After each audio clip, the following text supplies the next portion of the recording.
issues. One is the behind the scenes enemy you don't know about. We've got the Zionists that are creating havoc all over the world, in particular in Palestine, in Gaza, in Masjid al-Aqsa, and they're also creating havoc in other parts of the country. We know UK, there's been recently riots and masjids were being attacked.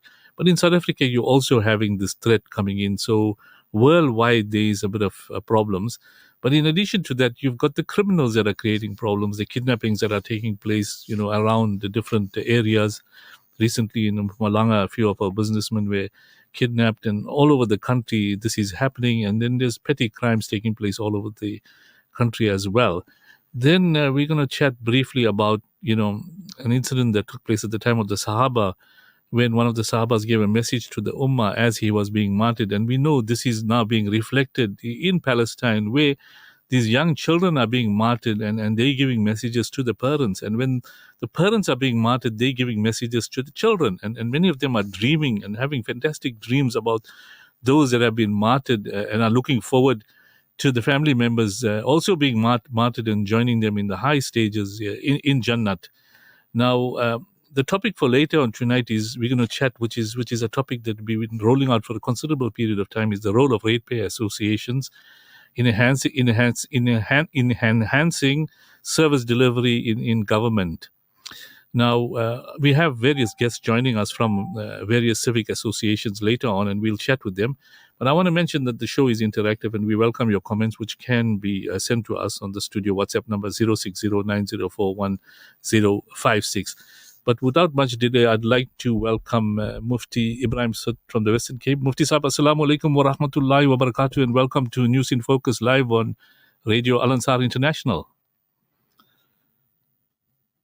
Warahmatullahi ta'ala wa barakatuh, mashallah, Yunus, and our esteemed listeners, Jazakumullah khair al-jazaa, for affording me once again the opportunity to give some insight in what's happening in and around us, as well as what is happening in the blessed lands of Palestine. Mufti Sahab, one of the things that we want to know about is the behind-the-scenes enemy you don't know about. And I mentioned that a lot of incidents have taken place in South Africa, which is also reflective in other parts of the world. And in terms of Sharia, we have to be vigilant. We cannot just become victims and do nothing about things. Allah subhanahu wa ta'ala has given us the ability to respond when the enemy attacks.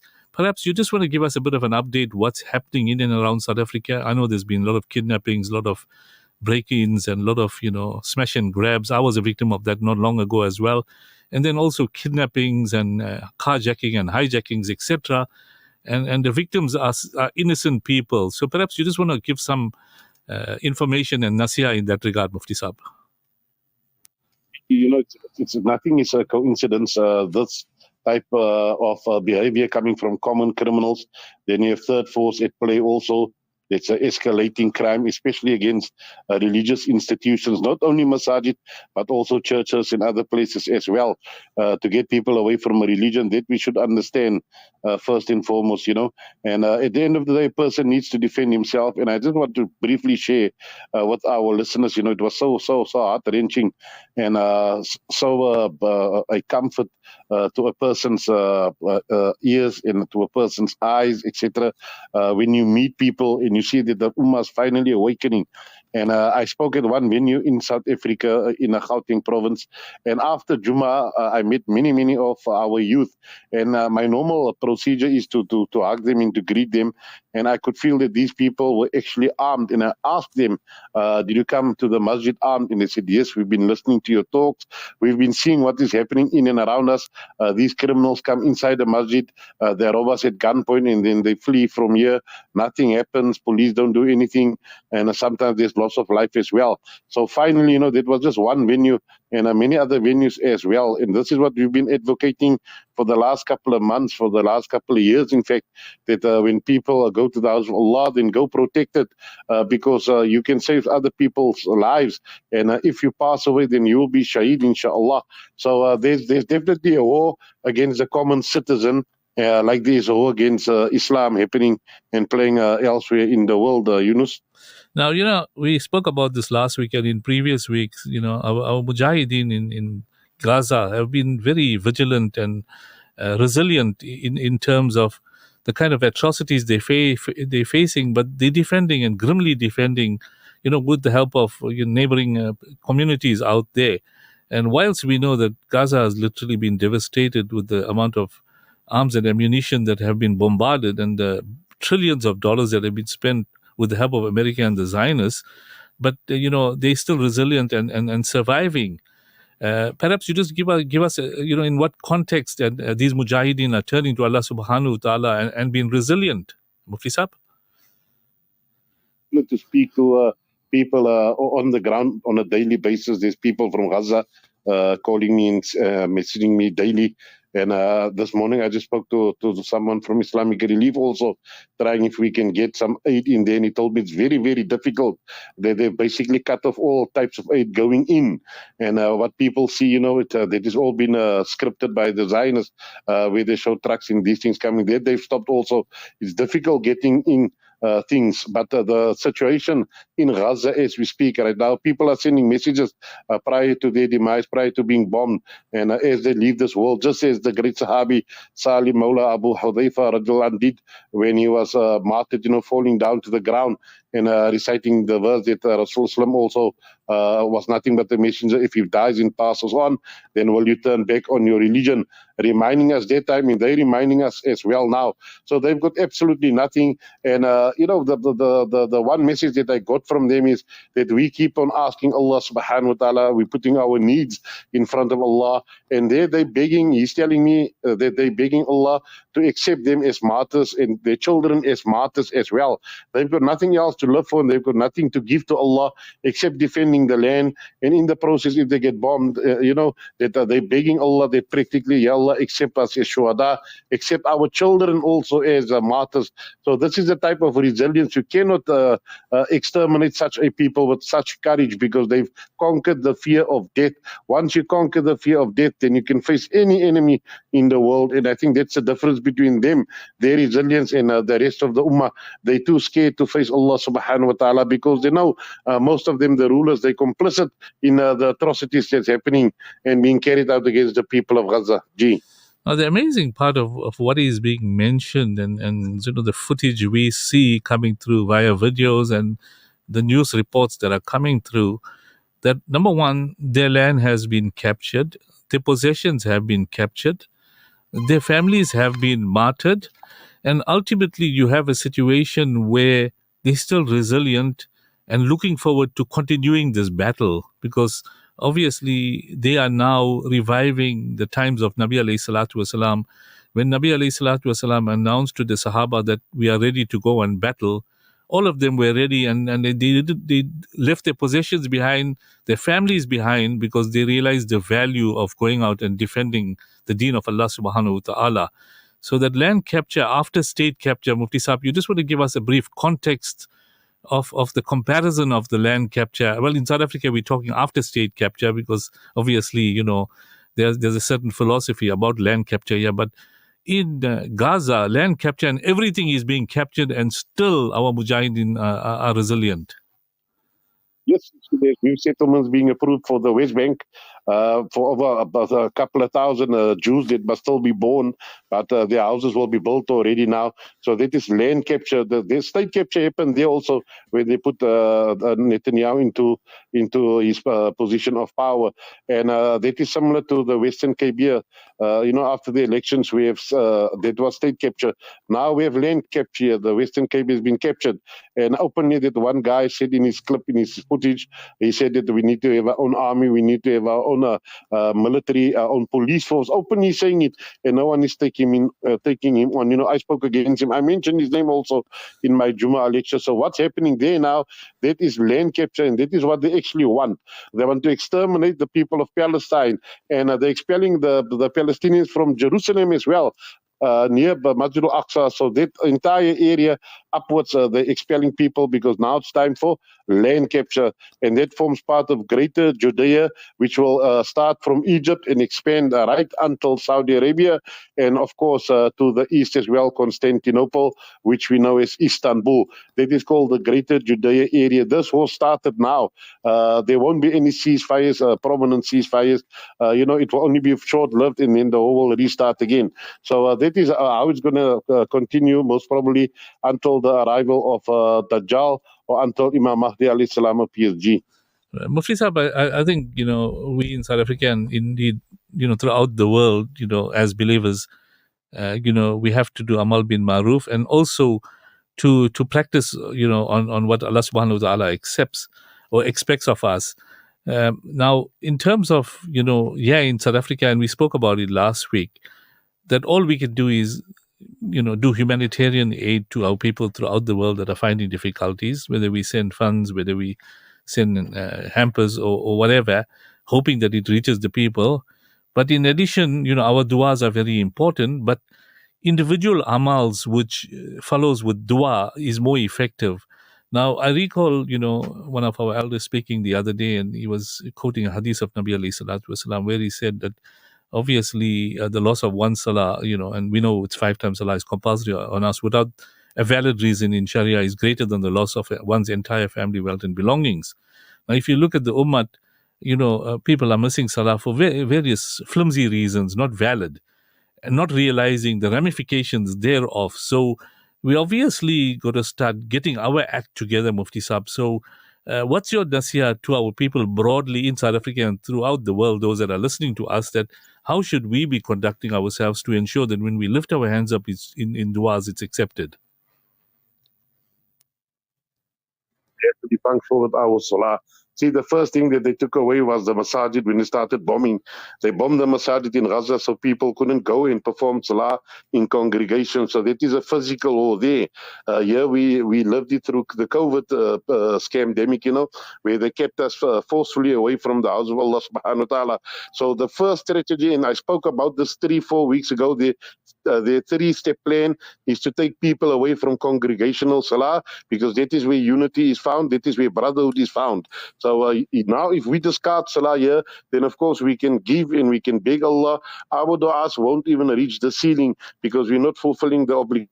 And that's why they're so steadfast in broken masajid, in tents they're reading Salatul Jummah in Gaza, on open grounds, on open floor, they're reading in bombed buildings, they're reading their salah, but they still perform prayers, and wallahi that Allah subhanahu wa ta'ala is going to accept their du'as, and Allah has taken it upon himself according to that one hadith, even if it takes a while, Allah subhanahu wa ta'ala will send his help in his nusrat, and victory is promised for them. Even after all the slaughtering, the massacre, the genocide, they should continue just like we should continue reading our salah on time. Now's the time to fill the masajid, now's the time to fill the houses of Allah subhanahu wa ta'ala. And I'm speaking about locally here, before we have any plans for going anywhere else in the world and assisting our brothers and sisters. We should first make peace with ourselves here and realize that performing salah in Jamaat in the house of Allah, that is an obligation that we cannot run away from. Shukran, Mufti Sahib, for that important advice.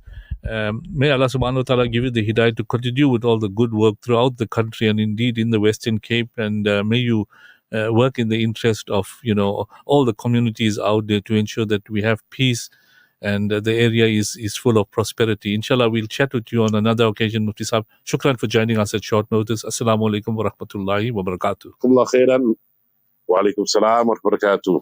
That was Mufti Ibrahim Smith, the Amir of Darul Ifta, Western Cape. He joins us for some short nasiyat every Wednesday as a commencement of our program.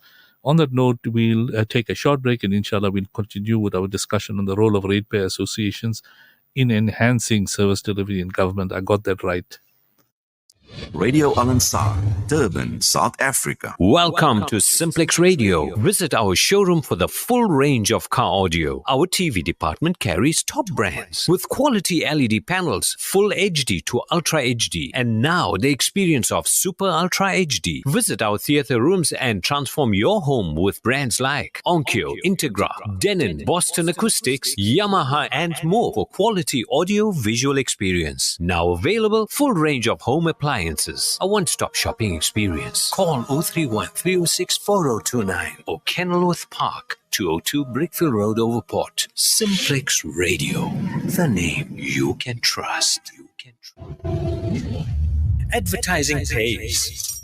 Get your business on the map through advertising with Radio Al Ansar, the station with a proven record. Let's check with Simplex Radio to find out the impact on their business by advertising with Radio Al Ansar. For us, it works very well. Our sales have increased and more people know about our store. I would definitely recommend advertising on Radio Al Ansar anytime. There you have it. Join the airwaves and take it up to another level. Call us on 031 208 1601 and ask for Fatima Shahina or Faraz Bucks, our consultants. Let your name be heard by thousands of people. Radio Al Ansar, your partner in business.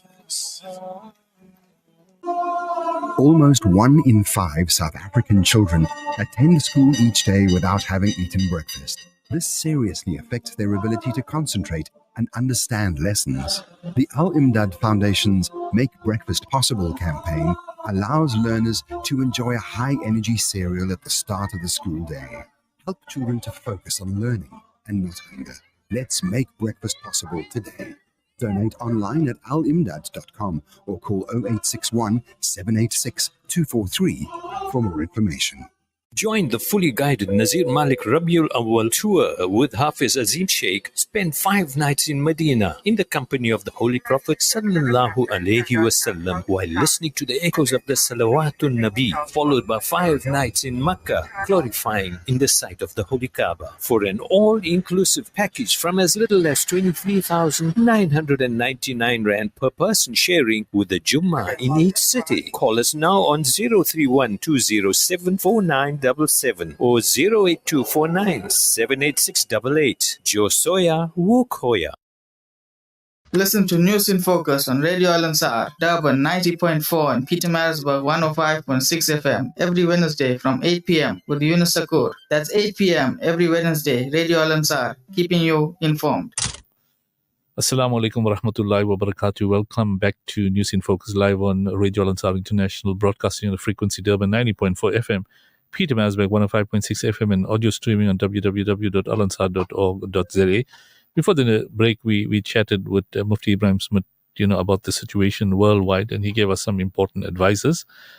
But, I'm going through a series of shows in the next couple of weeks on the grassroots issues, and we have a situation in South Africa where for the last 30 years into democracy, various the graph has been going up and down. We started off with the government of national unity then, and the situation was quite stable with Nelson Mandela being the president, and thereafter Thabo Mbeki and Zuma came in. So in the first 15 years, things were more or less stable. But after that, there was a decline, and we listened to various presenters and guests talking about the decline to such an extent that in the last election, we seen the ruling party, not getting the majority. But having said that, the big problem that we face now is a decline in service delivery in local government. And, of the 270 odd municipalities, 80% of these municipalities are receiving qualified audit reports. So that is cause for concern. The reason why they're getting qualified audit reports is because of poor administration, corruption, fraud, and incompetent officials that are running these municipalities from the city manager downwards. In addition, those excos that are forming part of political parties have got all kinds of differences and problems.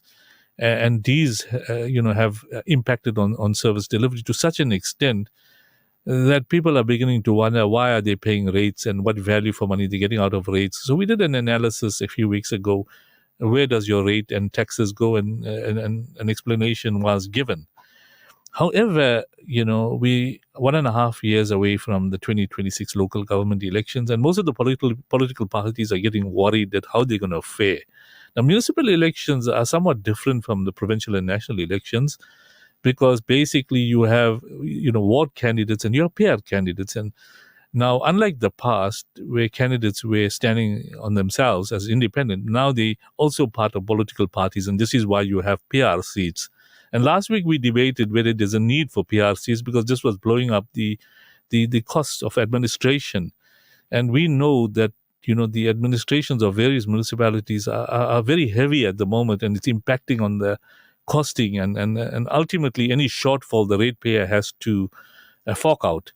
So ratepayer associations are now being formed. Many of them have been there for many a year, but recently, they become more active, and we know that in eThekwini, a lot of ratepayer associations have had meetings with the city managers and the mayors, and we know some mayors have responded, others haven't.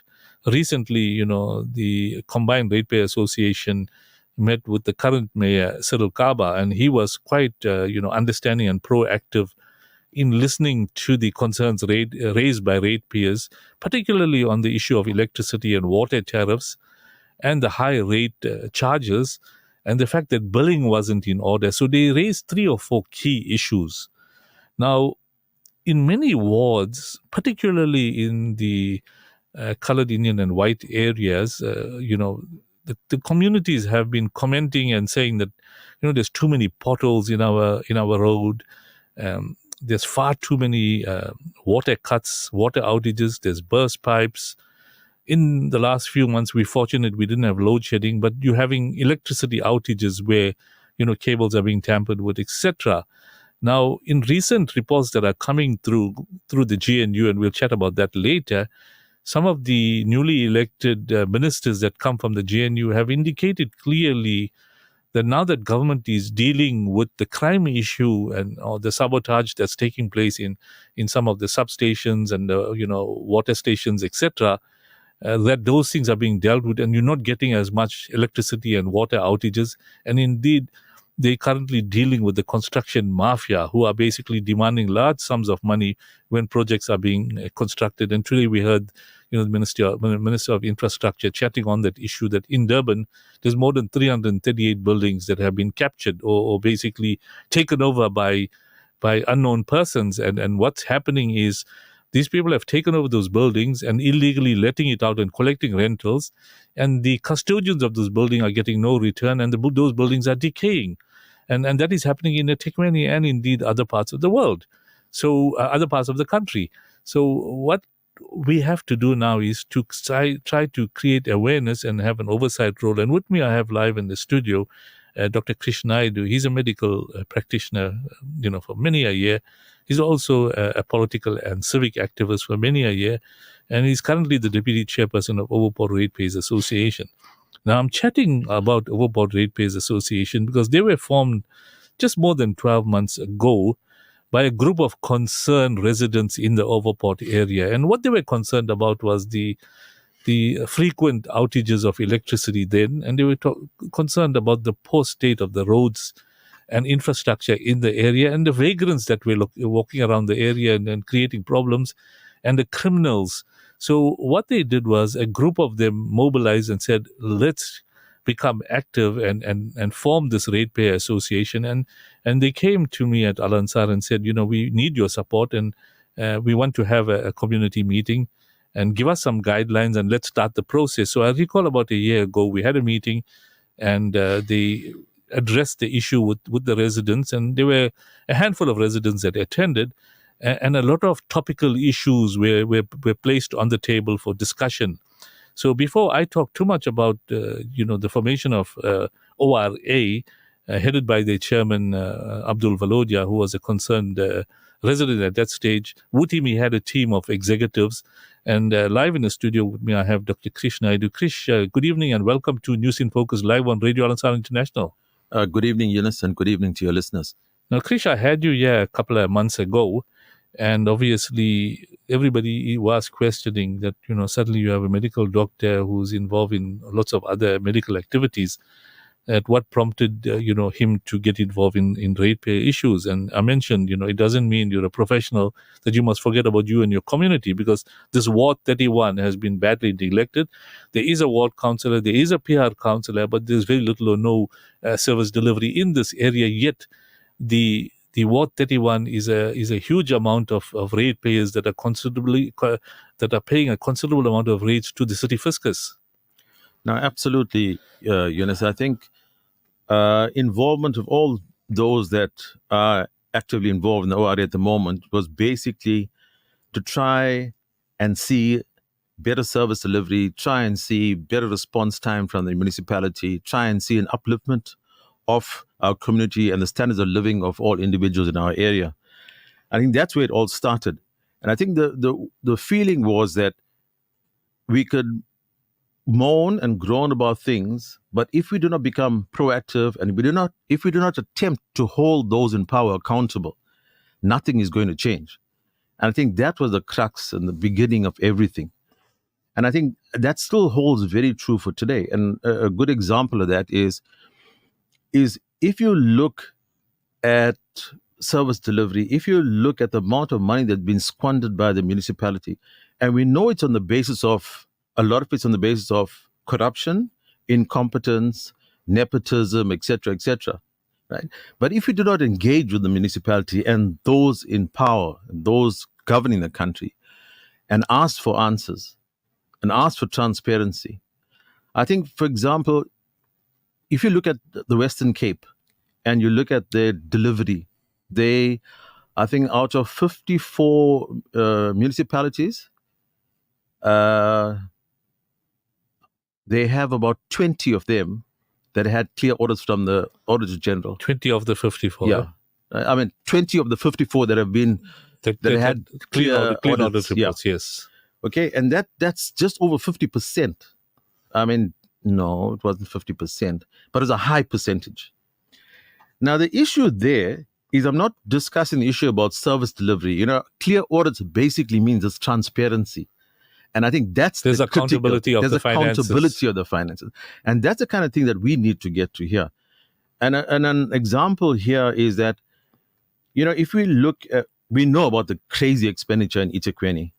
But just now in one of the ratepayer groups, I noticed that someone had mentioned, and this needs to be verified, but I've heard that the City Hall has been allocated another 54 million for upgrade, over and above the 30 million that's already been allocated for upgrade. You can build a new City Hall with that amount of money. And if you look at that kind of expenditure, and you look at the water problems encountered by those in Phoenix, surely the municipality needs to answer as to how could they justify that when communities have not had access to water, which is a basic requirement. But that kind of transparency and that kind of accountability is what we need as civic organizations to try and instill. So you need the prioritization of the budget spend should be focused on essential rather than nice to haves. Absolutely. Now, coming back to ORA, and I know you're located in Ward 31, and you have a chat group, and you've got more than 700-800 members on the chat group, and I, because I'm on that chat group, I looked at the queries coming in. You get about 50 or 60, sometimes 80 queries coming through from different people. So residents are quite vigilant, and they alert to problems, whether it is criminal activity, whether it is burst water pipes, whether there's manholes missing in roads that can be dangerous to traffic, or for that matter, criminal activities. And today I read, one guy was wielding a knife at somebody, and when they confronted him, and eventually the community got together and they alerted the security companies and they apprehended the individual. At 2 a.m, somebody mentioned there was some problem. A guy hit a manhole with his car and he needed assistance, and communities were there to assist him. Now, ratepayer associations, one is to monitor service delivery, like what you picked up, to ensure that funds are prioritized and budgets are allocated to the wards, because a considerable amount of rates is going into that particular ward. So basically the interest of the community that you've observed, Krish, using the ORA as a guide, because there are other listeners from other wards that are listening in that may not be active members of ratepayer associations. In some areas, they're not even formed and they're not even members. Perhaps you just want to give a comment on, from 1 year, the successes and the plus results that have come out from the ratepayer associations, because I know there's a lot of women who are, single parents are in membership and making comments in that group chat. Yeah, absolutely. Yes, I think community involvement and participation is absolutely essential in trying to improve the lot of communities and areas. And I think we are very fortunate. ORA is certainly nowhere near what we'd like it to be in terms of a ratepayers body, I would say that at the outset.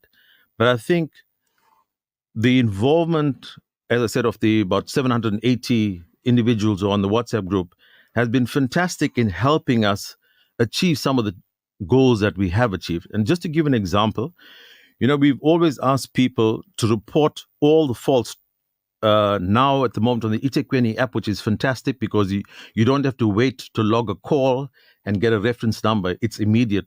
So I certainly urge people, and that doesn't only apply to, I'm sure the other municipalities have a similar thing, but you go onto the app and log any complaint and you'll get an instant reference number.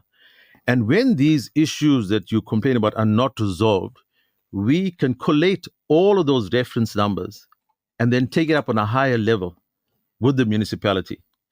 And I think that helped us greatly. And we've seen an issue, for example, where there was a problem at Brickfield Road, was now Felix Dlamini Road, where water damaged the road and stuff. And the numerous complaints that we had logged and followed up with the relevant department that led to the sorting out of that area.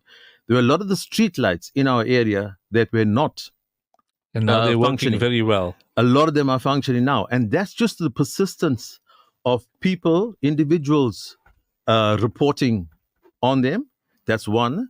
And secondly, it is also due to people within the ORA that have taken up those complaints and have escalated that to a higher level. So I would certainly say that being organized assists in getting some of those goals. So I would certainly urge communities where there isn't a ratepayers organization or isn't any civic sort of organization, is to get together and form these things. There's power in numbers. And remember, the Ratepayers Association gives you direct access to the powers, whether it's the municipality or governance, etc. So it is easier to approach and address those challenges in that way. Now, Doc, I've observed also, sometimes, we feel sort of affected if people start WhatsApping at 9, 10, 11, maybe even at 12 at night. Sometimes there's real issues. There are people that are awake to address those issues. I recall a couple of weeks ago, there was some, criminal activities that were taking place, and a particular family needed help, and they put it up on the chat group that there are criminals around and they're hijacking somebody. And there's a lot of security companies in the vicinity of Ward 31. And as soon as that particular complaint was logged into the chat group, responses came in, like last night or yesterday, there was a problem. So what this does is it not only gets communities out, but mobilizes the right people to come in and assist and the right time to deal with the issue so you can apprehend. For example, there was a picture that came through a video of a car being stolen. And it was on the Overport chat group where the person who reported the camera footage indicated that it takes 5 minutes to steal a car. Now, obviously, if somebody in the street noticed it and put it on the chat group, you could have had a security response and dealt with those criminals timelessly, like how, people are, logging the complaints into the app and there's a response. Because once you do that, you can then report to the city fathers and the mayor, etc., that this particular outage or burst water pipe took weeks to sort out, whereas it's supposed to be an overnight thing. You want to comment on that, Krish? No, absolutely. I think that's these groups are essential. And I must say there is obviously a challenge in monitoring these groups. And I understand, with people who get irritated when they get unnecessary messages being put on the group. But remember, a lot of these people involved either in the Ratepayers Association or are all doing it on a voluntary basis. So it's difficult for people to constantly monitor what's being said and what's being put on the chat groups. So sometimes things that are not relevant end up on the chat group and people get annoyed, understandably. But I think overall, the benefit of these WhatsApp groups has been there for all to see. And it certainly assisted the ORA in escalating a lot of these issues going forward. And as you said, the other important thing is the security companies are also on the group, and the group responding. itself. And they respond, and it's often far sooner than SAPs may be able to respond. Oh, definitely. So I think that's also and it's very bonus. important for our members of these ratepayer associations to understand that a lot of them may not have the necessary financial resources to be linked up with security companies. And a lot of people are living, and this is a voluntary thing. And by having this sort of interaction with each other, uh, it basically becomes a common problem. For example, in a particular street or set of streets, there's no water.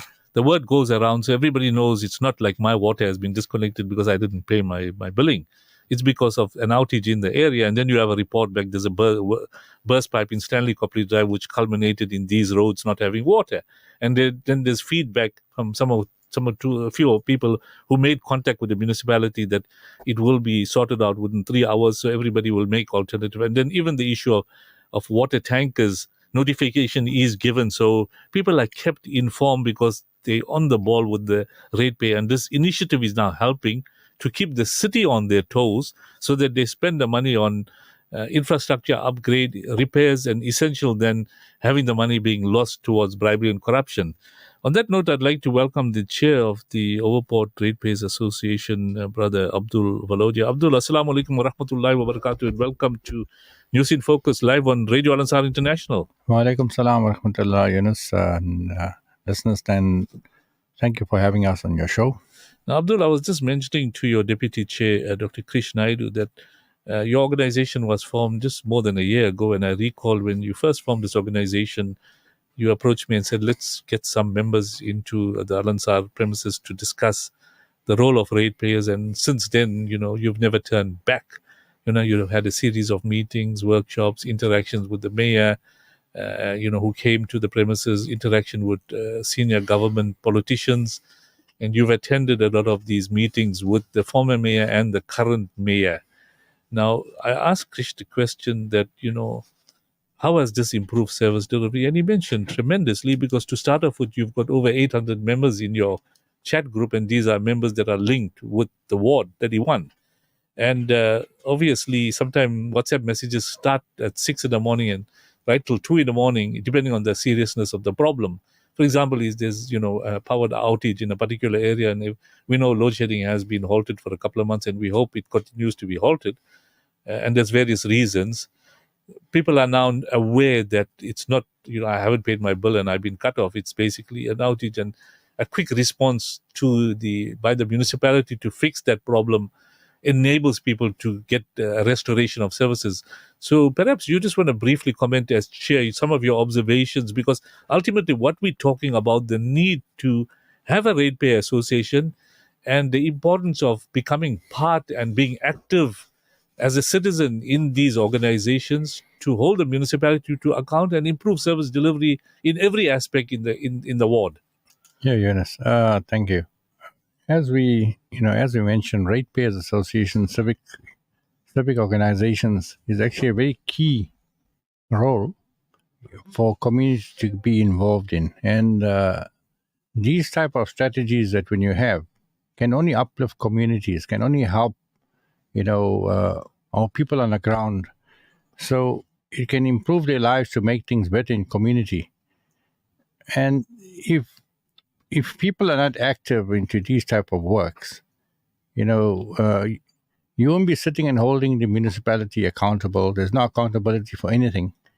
And life goes on like nothing happens. As we know, Overport, first in the very beginning, as Doc knows, it used to be the Brickfield Forum, which is still currently active, which is over almost 200 members. That's where it originally started off from. And we decided to move into a Ratepayers Association. And I can tell you it's been hard work, but there have been great achievements being involved into a structure. And if you're not involved in any system, nobody will listen to you. Government will not play any role addressing issues that you're having as well. I'm also a deputy chair in a war room. Now, a war room is another structure that's formed by government, which is also a very high structure that's involved. And being involved in this organization gives you an oversight with regards to the budgets that's put through for your wards. Like if you look at example, the parks here at the bottom that we have, where we used to call it the Para Park because there used to be people feeding in that area. So an ORA got involved and we managed to get, the paras out of that park. And obviously Durban Metro got involved with us, the mayor got involved, and we managed to reclaim that area and we took that park back. There was budgets allocated, from the municipality, which we worked with the councillor as well that was involved in this. Managed to get the park fenced up. And there's some activities where we're getting infrastructure now, where we're getting kids. I mean, it was actually such a pleasure for us to see people actually using a park now, with small kids on the weekends and also weekdays. Now, all this happened because it took, amount of people to get involved in something. And that's the benefit of these type of structures when you're involved into ratepayers association and any civic body. So we encourage people to always be involved in structures, and if people don't have a ratepayers association, they should form something.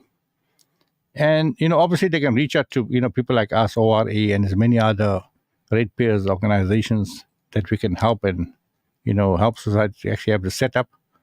And yeah, your bottom line is to improve the service, and that's where we are.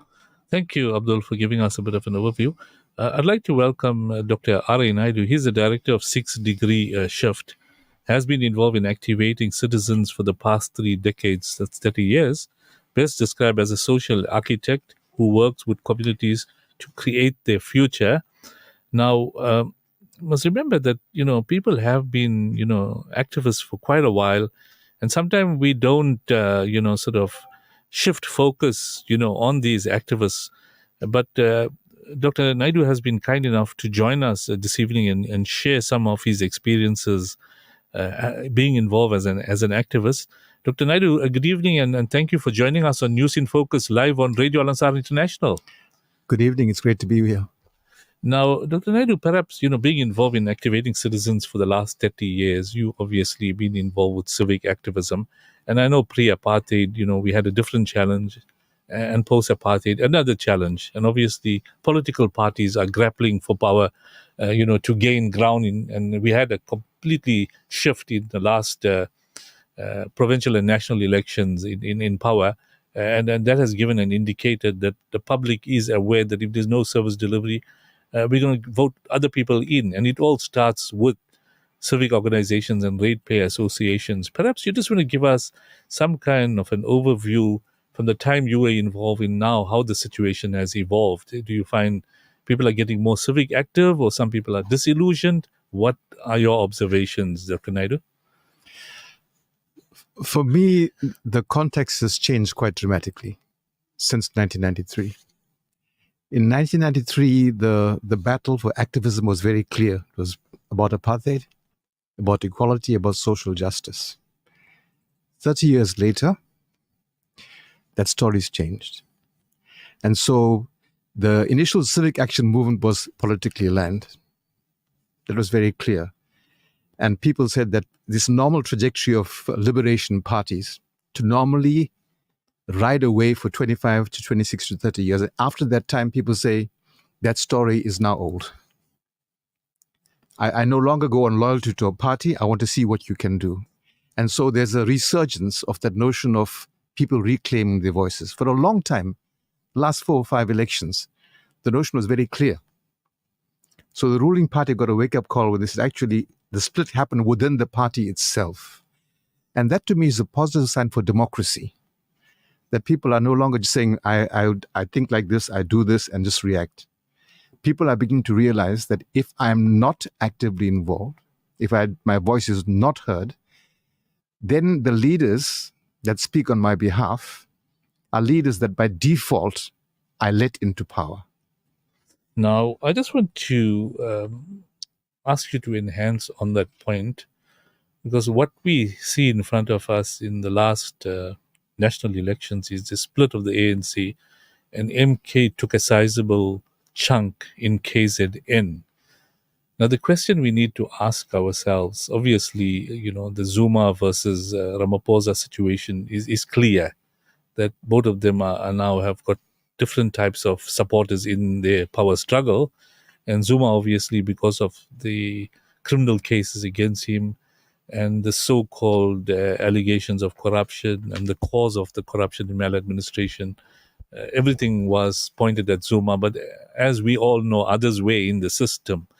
So in your opinion, do you think this shift or that movement away from the ANC to MK was an opportunistic shift or a real one about really holding government accountable and dealing with poor service delivery? Yeah, this is a bit of a moot point because we always knew that the split had to happen within the liberation movement. It could not happen, and no other party could match the ANC. DA most certainly not. Okay. And they've been trying that. So my take on that is that the split was caused by people giving the ANC a wake-up call within the ranks of the ANC, saying, "We'll show you we're not as powerless as we think we are." And Zuma was able to play that game very well, because remember, Zuma is a grassroots activist. He was working behind the scenes to get the work done. So I'm not sure it's whether about service delivery or whether, in fact, it was a notion to tell the ANC, stop it. So it could have been an opportunistic split. And opportunistic, but I think for us in this country, very positive. Good. Because it gave rise to, for the first time, GNU, that's not, people saying, this thing will never work. But what we hear is that for the first time, people are beginning to talk about building this country and not just about naming and shaming and destroying the other person, which has been the nature of politics up to now. This change, I think, is significant for democracy. And we have to stop living into that old story. Okay. The story is dead. Every one of us as citizens has to make an active choice.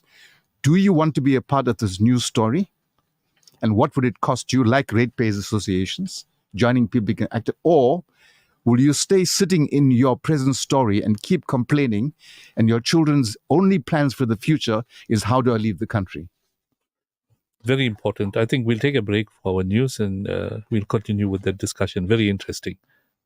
Are you wondering what you missed on The Breakfast Rush with Nishal Sarawan? Here's a quick catch-up. The game works quite easily. All you do is answer 5 general knowledge questions. With each correct answer, you get a chance to flip it.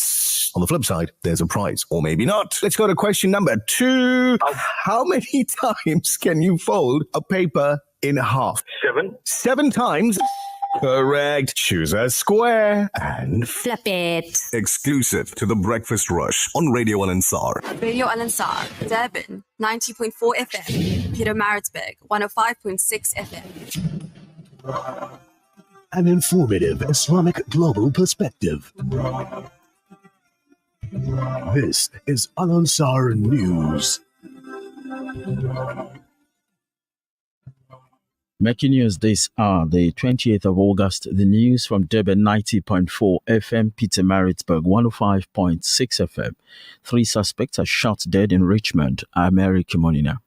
3 suspected criminals were shot and killed in the Midlands earlier today. A private security company says a security officer was shot and wounded allegedly by the suspect. They were traced to a property in Richmond. The local security, Shaheen Suleiman, says there was a shootout. Authorities have now recovered a vehicle and 2 AK-47s at the property.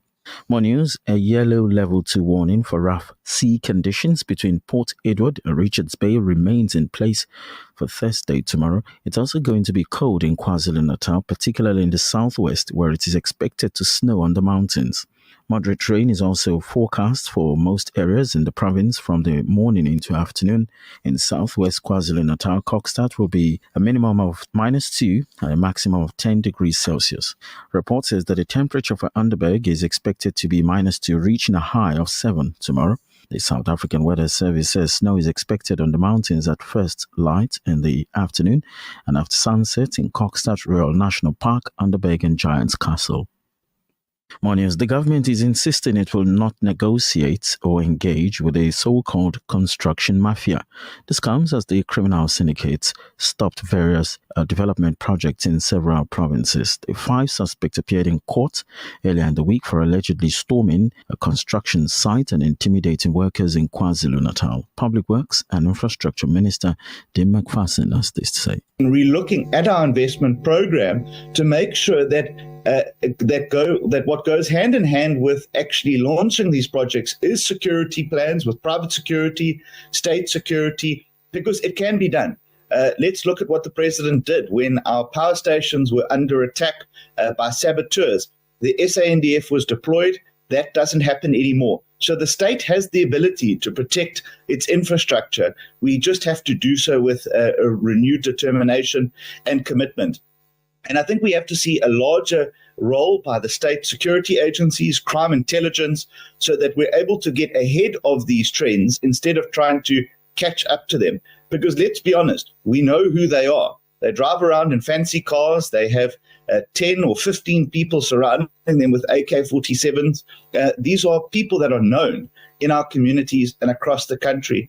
And we need to learn from places like the city of Cape Town, which has made more money available to their law enforcement agencies to fight back. The Gauteng provincial government plans to inject billions to expand the Gautrain rail system to other parts of the province. Premier Panza Lesufi wants to invest 120 billion rands to expand the network. A report says the aim is for the project to create about 125,000 jobs in the next 5 years. Back home here in KwaZulu-Natal, a KwaZulu-Natal prison escapee has been tracked down. The Department of Correctional Services says Dumisani Mtetwa has been recaptured days after breaking out of jail in the north of the province. Mtetwa escaped from the Waterville Correctional Center earlier in the week. He's serving 15 years for robbery with aggravating circumstances. Mtetwa was assigned to work in the facility's garden. Correctional Services spokesperson Singabak Umalu says the circumstances leading to his jailbreak are still unknown. And finally, international story. Swedish prosecutors today charged 2 men with inciting ethnic hatred over several protests involving the burning of Qurans in 2023, which sparked widespread outrage in Muslim countries. Salwan Momika, an Iraqi who burnt Qurans during protest, and co-protester Salwan Najem were charged with agitation against an ethnic group on 4 occasions in the summer of 2023. According to the charge sheet, the duo desecrated the Quran, including burning it, while making derogatory remarks about Muslims, in one case outside a mosque in Stockholm. Relations between Sweden and several Middle Eastern countries were strained by the duo's protest. The Swedish government condemned the desecration while noting the country's constitutionally protected freedom of speech and assembly laws. Your weather now 21 degrees. A quick reminder of our top story. 3 suspected criminals were shot and killed in the Midlands earlier today. That's the news. Shimmer, sparkle, captivate. Nothing less than a masterpiece. Droplets of gold inspires precious design. Platinum bursts with intricate freshness. And every pure diamond becomes more than just a girl's best friend. Voda Gold Gem Jewelers, where timeless dreams become a reality. We tailor-make designer gold, platinum, and diamond jewelry. Trade in or remodel your old gold. Clad yourself with classy name-branded watches. We offer insurance valuation and freezer card calculation. Visit us at 534 Ridge Road, Overport, or call 031 208 9142. Voda Gold Gem Jewelers, manufacturers of fine gold and diamond jewelry. People of Palestine need your support now. Africa Muslims Agency is on the ground, already providing food, medication, and emergency supplies in Gaza. Donate any amount to Heal Palestine at africamuslimsagency.co.za. Africa Muslims Agency, empowering, educating, inspiring. This segment is brought to you by Kenfield Auto, your RMI approved service and repair specialist. 236 Brickfield Road, Overport. Kenfield Auto. Bismillahirrahmanirrahim.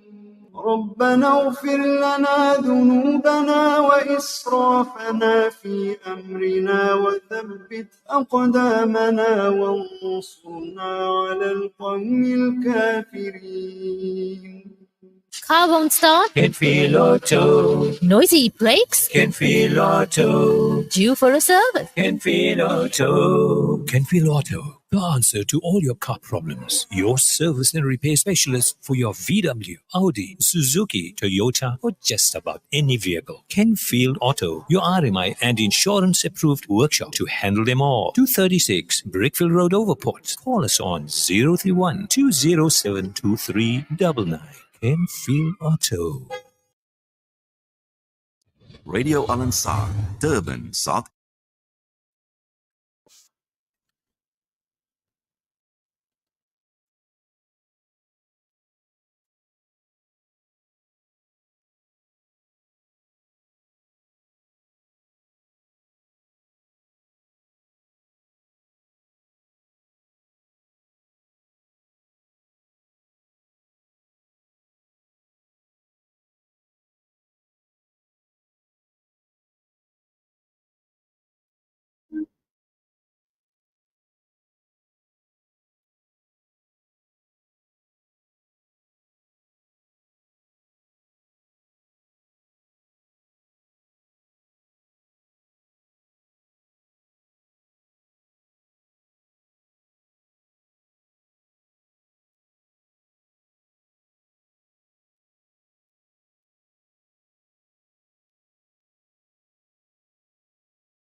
Assalamu alaikum wa rahmatullahi wa barakatuh. Welcome back to News in Focus Live on Radio Al Ansar International, broadcasting on the frequency Durban 90.4 FM, Pietermaritzburg 105.6 FM, and audio streaming on www.alansar.org.za. Before the news break, we were chatting with Dr. Ari Naidu. He's the director of 6 Degree Shift, and he's been involved in activating citizens for the past 3 decades. But very importantly, he's been a social architect who works with communities to create their future. And Dr. Naidu mentioned before the break that the honeymoon is over. Pre-democracy, all ourselves and our forefathers, we were part of the structures that fought apartheid. And eventually we had the right to vote, which we didn't have in the past. We oppose all the local affairs committees and the tricameral parliaments that were in place that time because they were highly discriminatory. But we gave the ruling party, who were ruling by a large majority, an opportunity to learn the trade. And I remember when I was in government, we had to literally teach some of these councillors how to chair meetings. And they knew very little. And then the next 5 years, they began to pick up. And we as senior officials in these various departments taught our comrades that came in how to do things. And they learned and they picked up and they started to improve service delivery. So in the first 2 terms of office during the Mandela reign and Thabo Mbeki reign, markets were doing very well. Service delivery was on the hike. And the needs of the poor people were being attended to. For example, where I was in human settlements, we had a target of 20,000 units per annum, and we exceeded that per annum for the 10 years that we were involved. And we made sure that the funds that were allocated were utilized accordingly.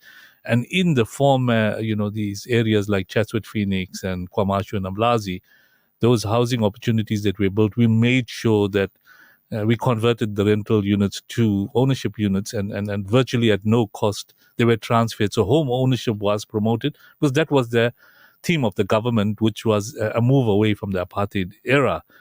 But, in the last 10 years or 15 years, there's been a gradual decline, and this is where the dependency and ownership became the political party's priority, where they were awarding contracts to colleagues, etc. And personally, they were benefiting from the system because they felt the government owes them.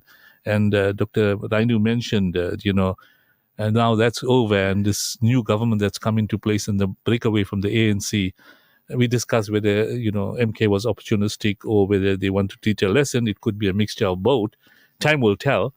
But then it became the formation of the GNU, which now is bringing about positive results. And from a financial perspective, we're seeing, improvements all the time, and our economists will come in a little bit later.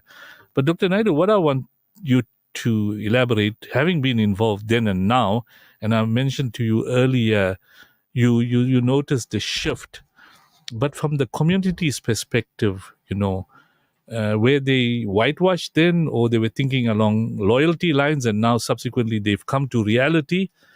That is the youngsters, because now young individuals are really becoming civic active. So perhaps you just want to give a bit of perspective from then and now, and how do you see the future holding? Because part of your work is to create the social architect, to create a future.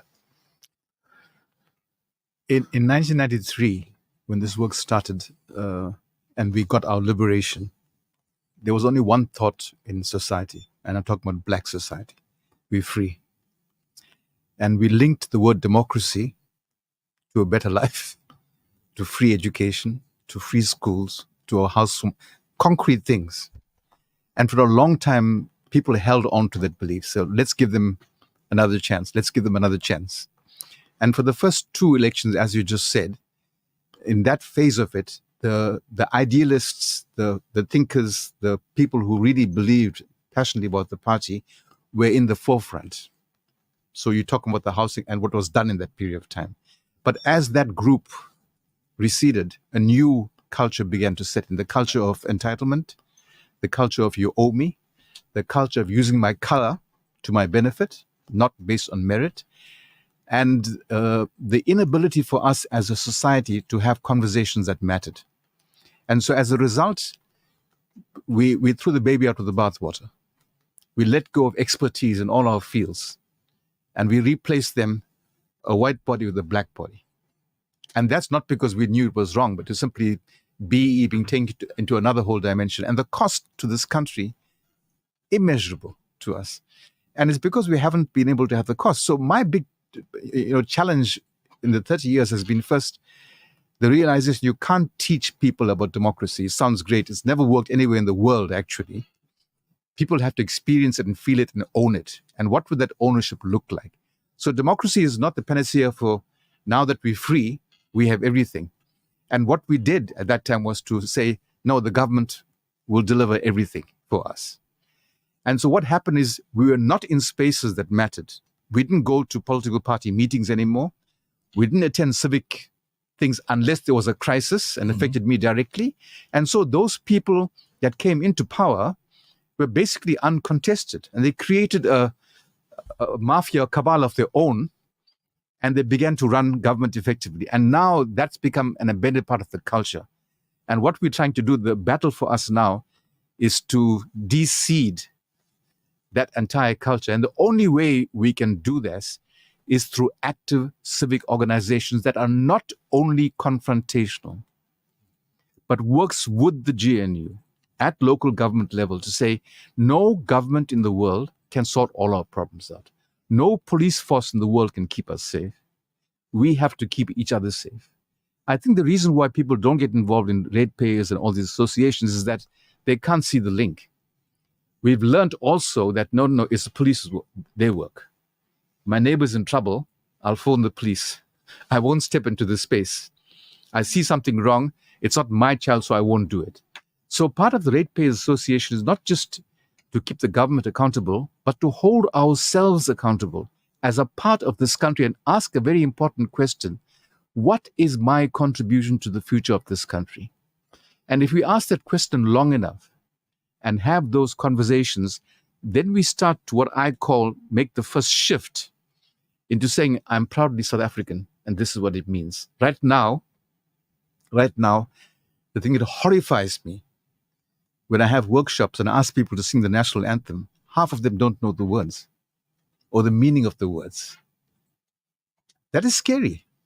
So this notion of one nation and a healed nation together can't happen until I begin to feel it, not in my head space, in my heart space. And I can stand by side across color, across race, and feel that I'm South African. Not each time I get to speak about the country, say, oh my goodness, what a mess it is. You know, the old narrative. And like, that's it. We're going downhill. Let's get out of the country. And that old narrative that really is not serving us. And I think the question for our listeners and every one of us is to say, what story am I saying? What story am I saying when I meet people and talk about this country? Am I the silent one? Do I dispute it? Do I tell them that's not the whole story? Because even silence is a contribution to the story. So I think this notion of getting people at local government level, in communities, in streets, together to talk about things that matter to them, like their children's safety, keeping a place drug-free, not with the intention of attacking someone or demonizing someone, but the notion of we are a community that cares for each other, and what would that look like? And that's a very different kind of conversation. And that's what the local government level, and the elections are coming up, I think will be a crossroads for us. The urge is to get people to say, this time around, given what we've just had, you had better speak up and find your voice. Because if you don't, we remain a part of the problem. Some very important points you mentioned, Dr. Naidu, but I just want to pick up on a couple of issues. We're looking at local government elections 2026, which is 18 months away. Unlike provincial and national elections, local government is about a ward candidate that comes from that community. Now, we know, and it's a known fact, that the majority of the population in South Africa in all our wards are African, and they're part of us. Maybe 10% is non-African or 20%, depending on the number. Now, ratepayers in those wards contribute towards the fiscus of the municipality, which enables the municipality to continue with its service delivery. This is why if Mr. Abdul Valodia living in Rivonia Place, his property is valued 5 million, he's going to pay 2,500 a month and 25 or 30,000 a year. With him, he's contributing together with owners in that area a significant sum of money, and he wants service delivery, he or she. Now, in order to hold council or the local government accountable, the municipality, I mean, in this case, it's a eThekwini, you got to have an adequate representative in that ward. So those ratepayers and residents have to select a leader that's going to go there. He or she may not be the majority in the ruling party in council, but at least they'll have a voice, and then they'll have the ability to decide which party we're going to link up with so we can have service delivery in our area. For example, before you came in, I was chatting with Krish Naidu on Overport Ratepayers Association, and I recall, the first few meetings were held in our premises, and we had a few interviews with them when they were newly formed, and now they've got over 900 members in the community group chat, plus other people that are involved, and they're helping other ratepayer associations and working together. But important is to select leaders from those communities to represent them at local government. Here's an opportunity coming, so that you know that you're not being represented by somebody that doesn't even reside in the area, like the PR councillors are residing in another area, but just put in here for convenience, and he or she may not be representative of the communities. But the challenge we have, Dr. Naidu, is in that particular ward, there's a lot of people, for various reasons, have not registered. So the ratepayer associations have to monitor the voters in that area and ensure that people register, number one. And number two, canvass those people to be active, members of the ratepayer associations, and during election time, vote. Because I recall when stats were revealed in the provincial and national elections, from the number of registered voters, only 55% voted. And 66% of the registered people who were eligible to vote registered. So that is telling you more than 50% of the people are not voting. And you don't want the same numbers in municipal elections. This is why we're conscientizing our people now to prepare for local government elections. And then obviously those active ratepayers in a particular ward need to look at the profile of that ward, that how many informal settlements are in this ward, so that we know what is the balance to secure the election of the leader in that area. Because you don't want a leader coming from an informal settlement that doesn't represent the broader communities, and he or she goes in on political lines, and then you're not going to get service delivery. So perhaps you just want to talk about the strategy that ratepayers need to adopt going forward in preparation for municipal elections 2026.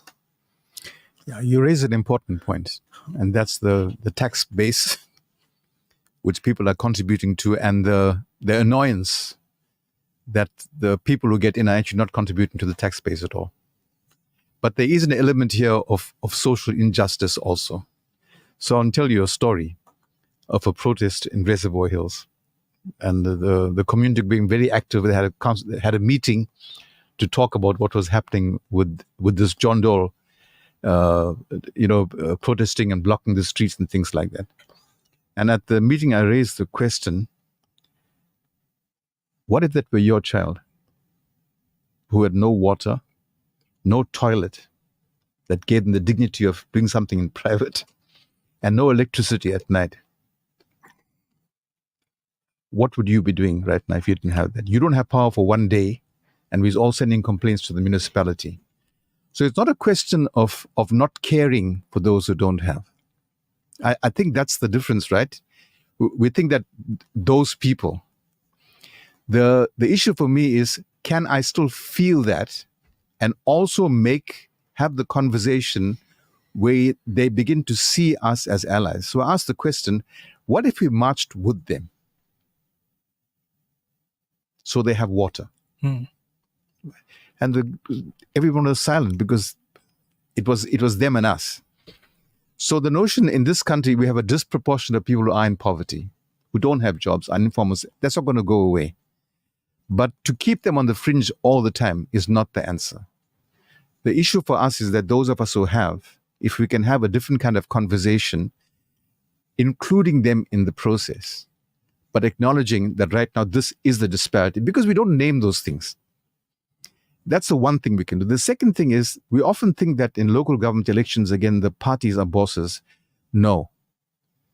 National and provincial, yes. But in local government, you can stand as an individual. Correct. Independent. Which means that we have a lot more power to elect credible leaders. And we can dictate to political parties, and we haven't done this. And I've done this when I worked at the Democracy Development Program. We said, when we call people to come and talk to the people in town hall gathering, we said, if you come to this gathering in Umlazi or wherever it is, these are the 4 issues that concerns this constituency. If you don't come with data, do not come. Right? So we held the parties to account, not the other way around. Here, it's the other way around. The parties tell us who their candidate is. That's not true. Actually, we can say, we like your party, but this is the candidate we want. And it's finding that voice that's going to change the picture of local government, because most of us, if you look at the elections, the last one, you see some people you have not even seen their face in your life before, yes, making all kinds of promises, because credible leaders have become so cynical of the system that we don't stand up. Correct. So we sit in silence and say, no, I can't do anything about it. I don't want to get involved. But when I'm not involved, someone else steps into the space. Definitely. And then I complain about the person. So I say, actually, you not voting is not the answer. Use your vote. Because in this country, in the system, a no vote is not saying, I don't care. No vote is saying a certain party benefits from you not voting in the election, right? So why don't you caucus in your communities through ratepayers and say, who are the leaders who have been stalwarts, who've done the work, and won't you stand? So finding the voices about saying, getting back our agency and telling people, like Krishna, say, you know what, you're a retired doctor, you're an activist, why can't you stand? And we will support you. And he's known in the area. Or Abdul. There are people out there, but they don't believe, one, that they can make a difference. It needs us as citizens to say, we want these people in our ward. And to do the same thing in the informal settlements, to tell people, even though they are in poverty, they also know that they need assistance to get to not a handout, but a hand up. And what would that look like? So, if you balance those things out in a thing like a war room, for example, with budgets, and have a different kind of conversation where it's not about contestation and winning and losing and them and they and parties, but about the benefit of the people first. That's the ultimate client of any democratic system, right? It's we the people. And somehow we the people have disappeared from the equation. It's time for us to reclaim that. And we can't do it the old way. We have to find a new way of doing it, to see each other. In this post-apartheid space we're in this wobbly space right now of not knowing what the future is like. If we don't step into it, the future will be created for us. We might not like it. Correct. And, we'll pick up later. I want to bring in our economists, and I want you to think about this, Dr. Naidu, that in Ward 31, where Airport Ratepayers Association is situated, you may have 4 or 5 informal settlements. And during the provincial and national elections, when we were talking to the maids and the mamas in these areas, they were all mentioning MK because they were voting along tribal lines. And now you have to make that effort to get them to realize that service delivery is not about tribalism, not about voting on ethnic lines. You got to vote for the people that can do the work, and also to ensure that the support and help you need must come from the government and those communities out there. And the important part is to work with those communities and support them. But I just want to bring in Hassan Mutala. Hassan, Assalamu alaikum wa rahmatullahi wa barakatuh, and welcome to News in Focus live on Radio Al Ansar International. Wa alaikum salam wa rahmatullahi wa barakatuh. Hassan, basically reports that have coming through Service Delivery Parliament to scrutinize municipal finances, and I know the Auditor General have come up with the recent audit reports, but they're saying here that the municipal audit results continue to decline. Irregular wasteful expenditure balloons to 7.4 billion. Can you just, explain to our listeners, what does the Auditor General looks at when he conducts that audit to decide, whether a qualified audit report is given to a municipality? Because I know stats reveal that only about 20% of the municipalities have got clean reports. Perhaps you just want to comment on that. Sure. I think one of the key findings that came out from the AG's report on the municipalities, only 13% of the municipalities in the country came out with a clean audit. So to put that into perspective, we got 274, I think, total municipalities in the country. Only 34 of them came out with a clean audit. Of the 34, 20 came from one province in the country. So it's quite a dire reflection of the state of how the municipalities are being run. The second thing, though, is in terms of unqualified, so this is unqualified, clean audit, no major issues picked up. Then you get unqualified audit with findings. That together, I think, made up about 40-odd%. But still, again, highlighting that there were big issues or big findings which couldn't result in a clean audit. For a AG to give a clean audit and to try and ensure that there's no major issues, they need to see that whether it's on the revenue side or on the expenditure side, there is evidence to back it up. So, for example, you just highlighted 7-odd billion rands of an unlawful expenditure. What unlawful expenditure means they're spending it, but they have no idea what this. I mean, there's no evidence or anything to back it up. What was the expenditure for? And there's many ways they've been doing it, whether it's on the procurement side, whether it's just, giving, whether it's procurement, whether it's unlawful bribes, or whatever it may be. There is so many ways that they've been utilizing to spend this money. I mean, to give you examples, there was talk about many municipalities where they procure certain services for an item that may cost you 100 rand. In certain instances, that same item through the municipality and expenditure went up to probably about 2,000 or 3,000 rands.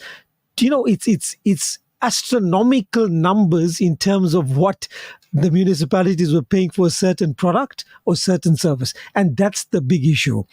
Now, I think if you look at the what's happening at the moment and the direction that obviously the AG is there just to basically give their findings, and they're there to give some recommendations. And their recommendations, one of the key issues, and Yunus, you talk about it a few times, is the professionalizing and bringing in the right capacity and skills in local government.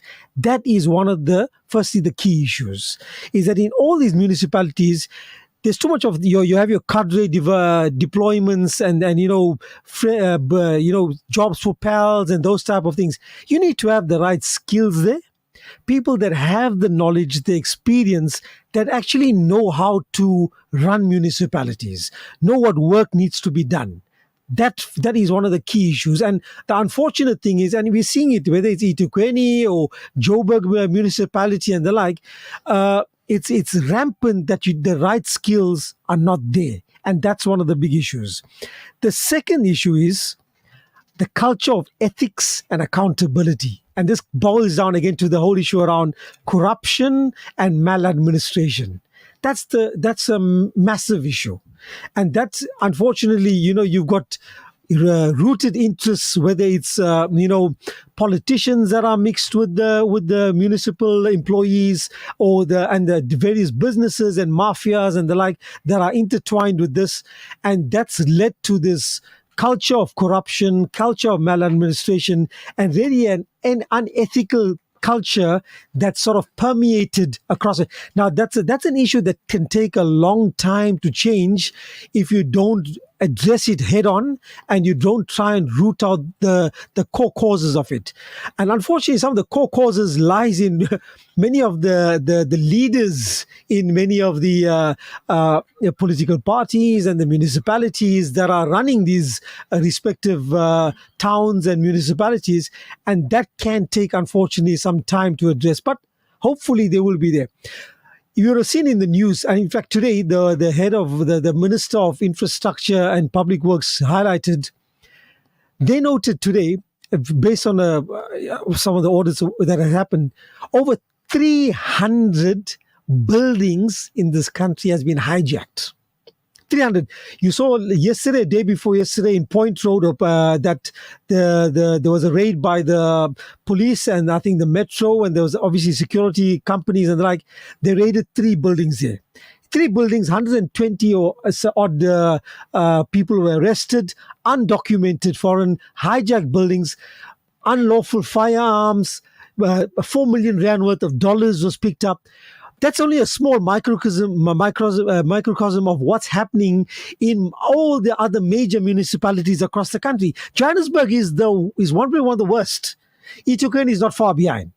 And that's the issue. The issue is this has been let to go in this manner for a number of years. And it's been allowed to go in this manner for a number of years. Now, you have to make a start. And I think slowly we're seeing, at least, whether it's time will tell whether it's only for a short period now because it's the new GNU, new ministers and the like, and maybe. But I think in KZN, you know what, and people, you've seen some politicians maybe criticize it and the like.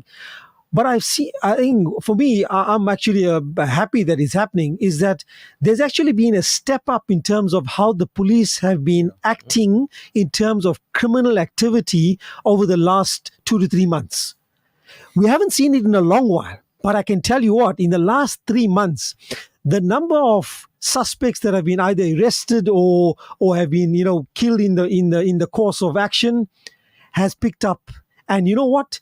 These are not your guy that's starving and is going into the shop to steal a loaf of bread because he has to feed his family. These are professional career criminals that have made cash in transit and kidnapping and hijacking a part of their career and their life.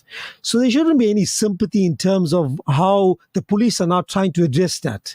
And I think we've seen some of that happening. And I think the KZN Commissioner, particularly, I think he's doing a fantastic job in terms of trying to address this and moving in the right direction. So I think we're getting there.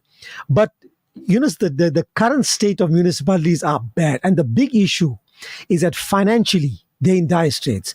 And one of the key points highlighted by the Auditor General is that the loss of revenue because of the poor infrastructure and because of the stealing and the theft that's taking place. Do you know Joburg Water?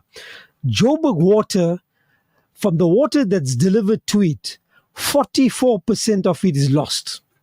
44%.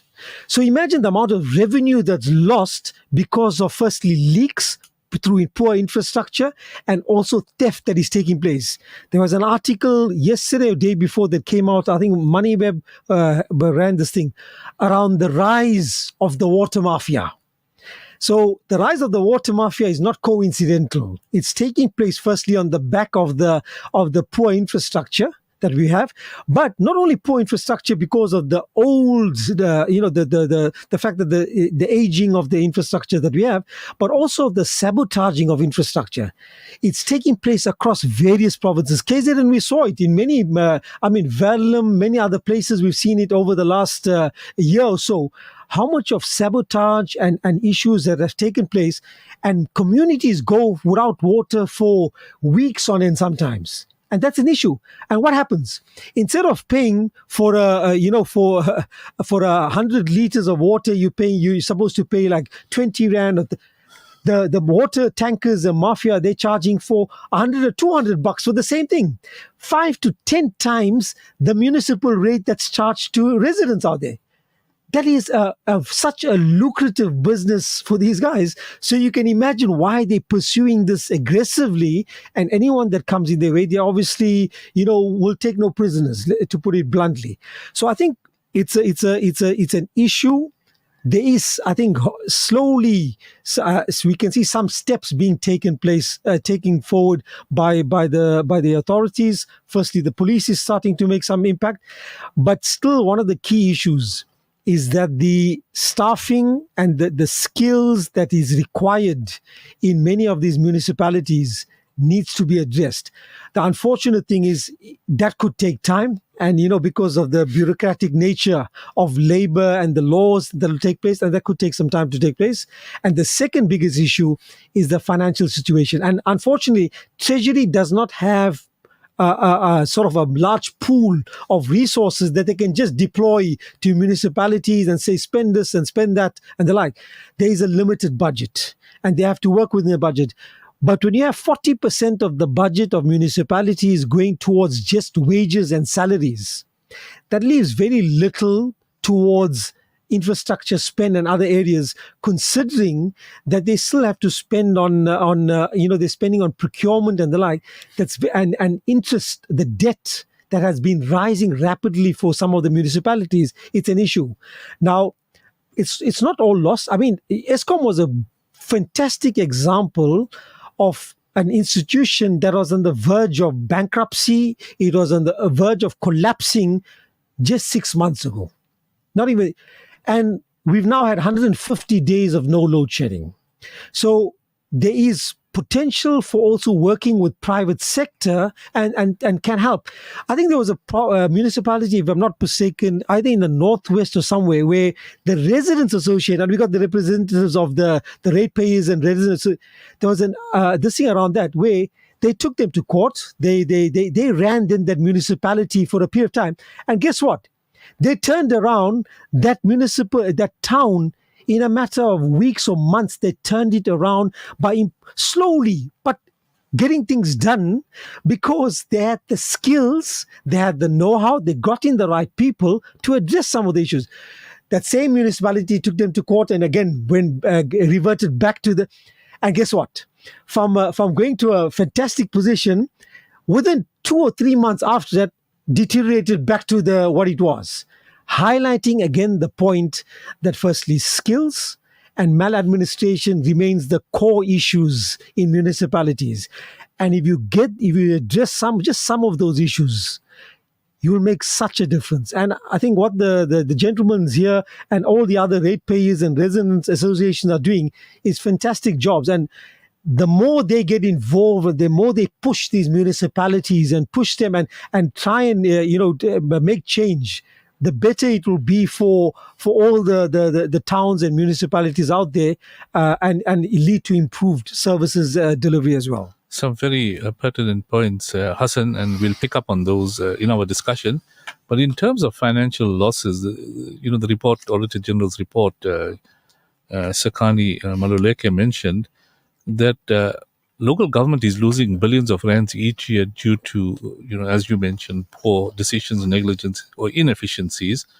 But she also emphasized the importance of all stakeholders working together towards a culture of performance, accountability, transparency, and institutional integrity, which she said would ultimately result in a better life for South Africans. Now, Dr. Naidu, I know there's two Dr. Naidus, but R.A. Naidu, I mentioned before you spoke that there's a need in each ward to convert those people residing in the informal settlements, which could form a sizable portion of the voter base in a lot of areas, because I know we're talking about minority communities in their areas paying a large amount of rates, and the informal settlements are relying on handouts. Well, we use the word handouts, but obviously they're unemployed.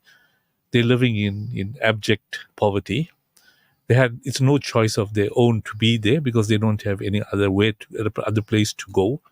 I know when I was in human settlements, we were trying to service these informal settlements. There's more than 300 in and around eThekwini. What we did was just provided basic services for them, water and access to electricity. And then people had to seek employment, and a lot of criminals come from there. But during voting time, the politicians from the parties canvass them, and they make up the numbers to give that particular award to a particular political candidate standing. Now, what Hassad is saying is that those communities need to be made aware that this maladministration, corruption, this various mafias, you got a water mafia, you got an electricity mafia, you got a construction mafia. And Dean McPherson, who is the newly appointed Minister for Infrastructure, mentioned that these are not nice people. He insists that the government will not negotiate with construction mafia because a large amount of money is going into their hands. And whoever wins that tender is factoring in this corruption that's going in. So who is losing is those communities in the informal settlements, because it's taking longer to get them housing opportunities, to get them proper facilities to live a better life. So the challenge we have, Dr. Naidu, is how do we make a change for those communities to realize we need the correct leader? You as a black community, you don't have to vote on tribal lines, don't vote on party lines anymore. Vote the right leader who will represent you in local government to ensure that your condition changes by the government, with support from the government, so that you have a better life. So that challenge, how we going to deal with it, Dr. Naidu? I wish I had a good answer for that one. I put you in a tricky question, but because of your understanding of the dynamics, our community is out there raising it, because not the minority community is going to put people in power. These guys are holding the power of the vote. And now they've been convinced by the leaders, hey, the mamas are saying MK, no, and MK now has got their own agenda. Yeah. You see, the thing is, we have to go beyond the symptoms of the problem to the real issue. The real issue is when I'm in poverty, I work from a base of survival and fear. Put those two things together, they're deadly. Those white people took all this thing away from me. That's why you don't have money. These Indian people do this. So when I invoke that, I can keep you in a place of fear. Right. So part of our work is to go beyond the symptoms.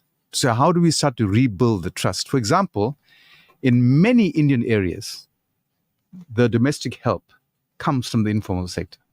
Correct. Right. So my idea of the first step is that how many of us really know about the lives of the people who help us in our homes? Their children? Definitely not. You see, to me, that's the first step.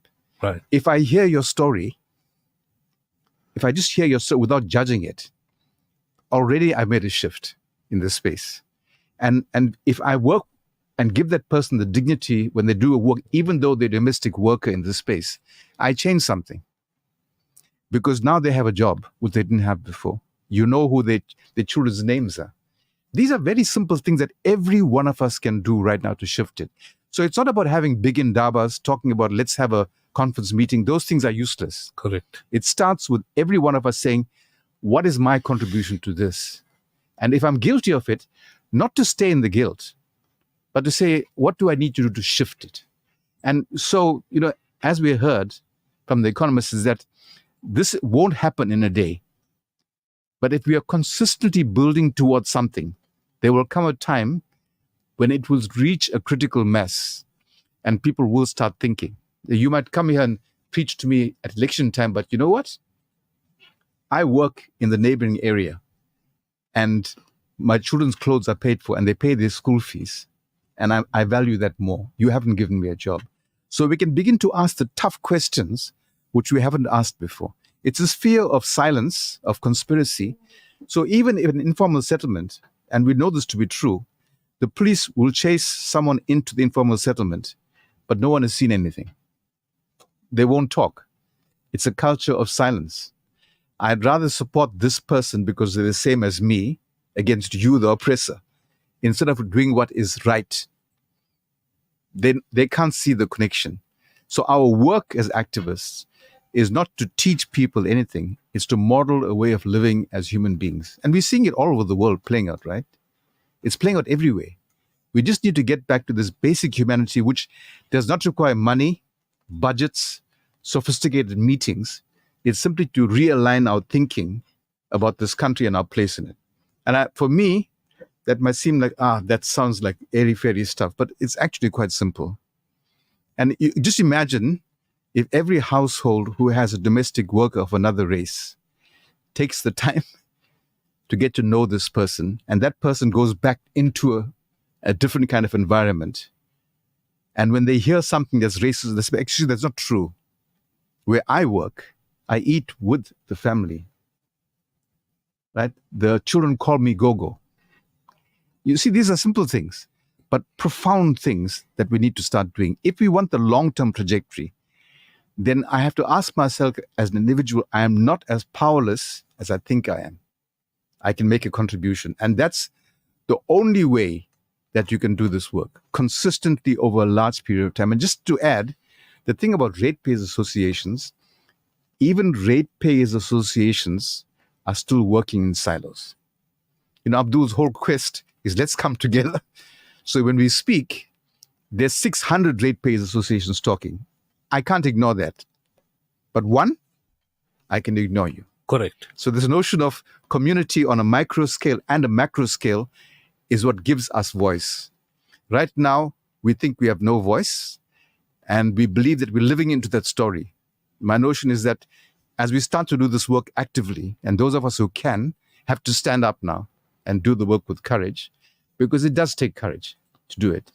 And then that voice can't be ignored. It will reach a critical mass. Even the notion of professionalization of municipalities, we've been talking about that since 1994.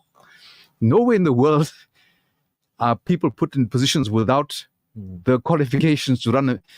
Imagine a person going to as MM of a municipality and handling a budget of 150 million rand, and the best you got was a salary of 10,000 a month. The context is just too big to understand. And he hasn't even studied, the financial side of things. No. Now, I want to bring Krish in here. Krish, it's a challenge now, 18 months away from municipal elections. What Dr. Ari Naidu is mentioning is quite real, and it's important. Because when we had one of the members of MK coming into studio and chatting about how MK got elected, he mentioned the power of the vote that MK picked up from these Gokos, these mamas in the informal settlements. And their thinking was one way, MK is going to rescue us, because that was the promise they made.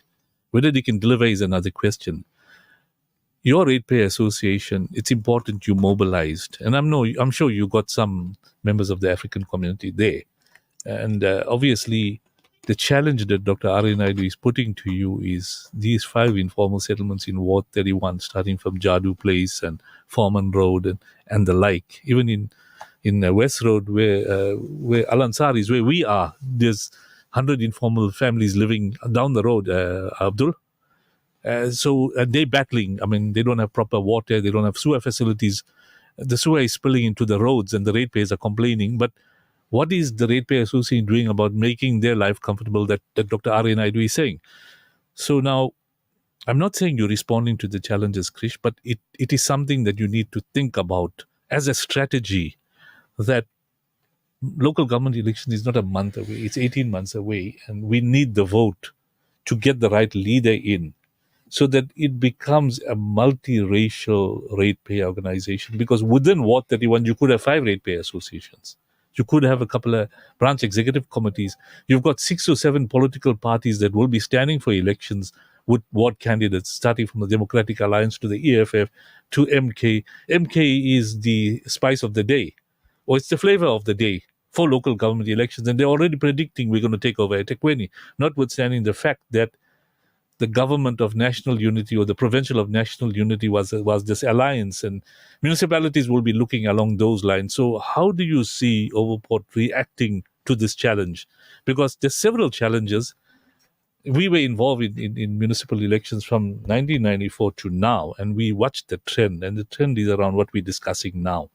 You're culminating into a situation where you got to establish what's your voter base, black, white, Indian, colored. And how do you position yourself to get the right leader in, and like other wards, encourage the correct leaders to get in, keeping in mind that you need all the votes of the residents of that area, because that's what makes your voter base. Krish, what's your ideas and thinking? You may want to represent or guess or even tell Abdul this is the approach we should take. On the one, we've got our minority communities on board. What about the other communities? Interesting question, Yunus. I think we need to move away from the division within communities, whether it's based on race, religion, status, language, etc. And I think that even dogs our own communities in Overport, for example. Right. Okay? And I think this division takes away from the focus of service delivery and a better life for all South Africans. I think that should be the underlying focus going forward. Yes, I think on behalf of the ORA, I would say that we certainly would need to look at engaging with these informal settlements. People, not with the informal settlement, people within the informal settlements, and seeing how we could collectively improve the lot for everyone. I think the other important thing is that in the past, the ANC treated everyone with disdain because they were the liberation movement and they didn't really care what people thought. But now this government of national unity, okay, and in that case, as Hussein said, they put in people in places in the municipality and stuff who were incompetent, cadre deployment, didn't have a clue of what they were doing, etc. But now the government of national unity, and after the last election, the ANC were given a rude awakening to realize, it's not going to happen going ahead in the future. So we have an opportunity now for civil society, represented by people like the ratepayers organizations, etc., to hold the government accountable. And I think that's where the rubber hits the road. But we have got to organize as civil society. And yes, ratepayer associations need to also move beyond just a suburb and to try and embrace all people within that area to see how we could take this forward. Dr. Ari Naidu, the structure of local government is such that you have a council comprising of 200 plus minus 200 councillors. You have an executive committee that's the managing body of the municipality. I'm talking about eThekwini, and the other municipalities run the same way. And then you have portfolio committees, and then you have the city manager with the officials that report to executive committee. Now, the situation is simple. In the last 20 odd years, Krish is saying incompetent officials, cadre deployments have been put into positions and they cannot deliver. Dr. Mike Sutcliffe and Dr. Cassius Lusiki have been put in there in terms of Section 154 to identify the problems and deal with it. When I spoke to Dr. Mike Sutcliffe, he's in the process of diagnosing the problems, and in being an ex-city manager, he knows what the problem is, which Dr. Naidu is articulating. Now, the power lies in council and the executive committee. Ratepayer associations of various forms, black, Indian, colored, white, are now grappling, and we don't know who's going to have the power to make the change. But ultimately, come 2026, that change will have to come about by the communities. And 80% of the voters are black that are thinking along tribal lines. And you mentioned ratepayer associations need to change their approach in ensuring that they deal with those informal settlements, because that's where the voter base lies, and the townships. Now, maybe the townships, you may lose those votes to a particular party or a particular, because it's difficult. Most of our ratepayer associations are not involved in those areas. But at least of the 100 wards, maybe 15 of them are linked up with so-called minority communities who pay a large amount of rates and the informal settlements. Now, as the Al Ansar Foundation, we don't only have a radio station here, we also have a foundation that deals with humanitarian needs. And during COVID, during unrest, we've responded big time to the needs of all the communities in the area. And our bias is towards the informal settlements, where we ensure that we give them hampers, we take charge of feeding schemes there, we take charge of blanket drives together with all the other NGOs. And we have regular interaction with those NGOs to make sure those areas are taken care of, because those are the most vulnerable communities. And Dr. Naidu mentions, Ari, that you have to do something to those communities and now change that mind shift towards understanding that these are the leaders that will, and we're not saying that, we must go in there because you have to have other race groups, but you want to improve service delivery and change the composition of the executive committee and the council. So what's your comment on really taking a sort of a realistic approach between now and 2026 to achieve that objective and have the right people at that level so you can make the change? Because if you've got a progressive exco, they're going to make sure that the city manager responds and starts dealing with the inefficient employees that are there from city manager downwards. Because you cannot have it business as usual, and those guys, no matter what you say, they're not going to change, because they're linked up with these corrupt mafias. They threaten and they're continuing no matter what anybody says. But if that executive committee has been changed, they're going to hold those officials to account and actually influence the change of those officials. Dr. Naidu, I want you to comment on that. Yeah. Another tricky question. I think they're very relevant questions. And I think for a long time, we haven't really addressed those questions seriously. And let me start with the foundation book. So I think it's very laudable that we do this work. But for us, the responsibility is, okay, in a crisis, this is how we respond. What if we responded differently? Instead of trying to save people, what if our purpose was about enabling people? It seems semantic. Correct. Yeah, but enabling people. So what would it look like when people are hungry in a crisis and we simply go then, for every time there's a crisis, they know Al Ansar will come and feed us. Right. And we do that consistently. So when we are in the activist mindset, we change the way we think about it and say, actually, I can't save anybody. So when you do that consistently, one day people will complain to you, this food is not nice today. Correct. Yeah. Yes. And you're saying, what the hell? I'm feeding you and you say, ungrateful.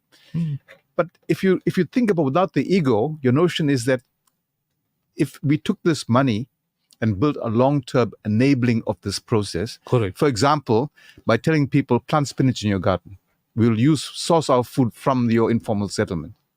You see, it's changing the way we approach the thing, not as a problem to be solved, but we're creating something.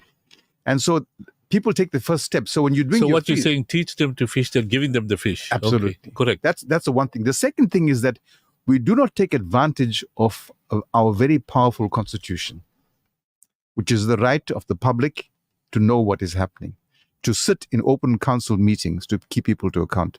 I think the advantage of ratepayers associations like the Overport one is that when we are present in those spaces, it's not so easy to put deals in place. I can't make a deal with you because it's public knowledge now, right? It's all public.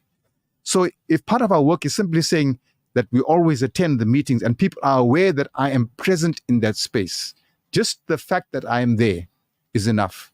Just the fact that I have an independent candidate that I trust, that I voted for, that's sitting on council, and I can pick the phone up and say, Mr. So-and-so, I need this. And the Constitution says I have a right to get that information.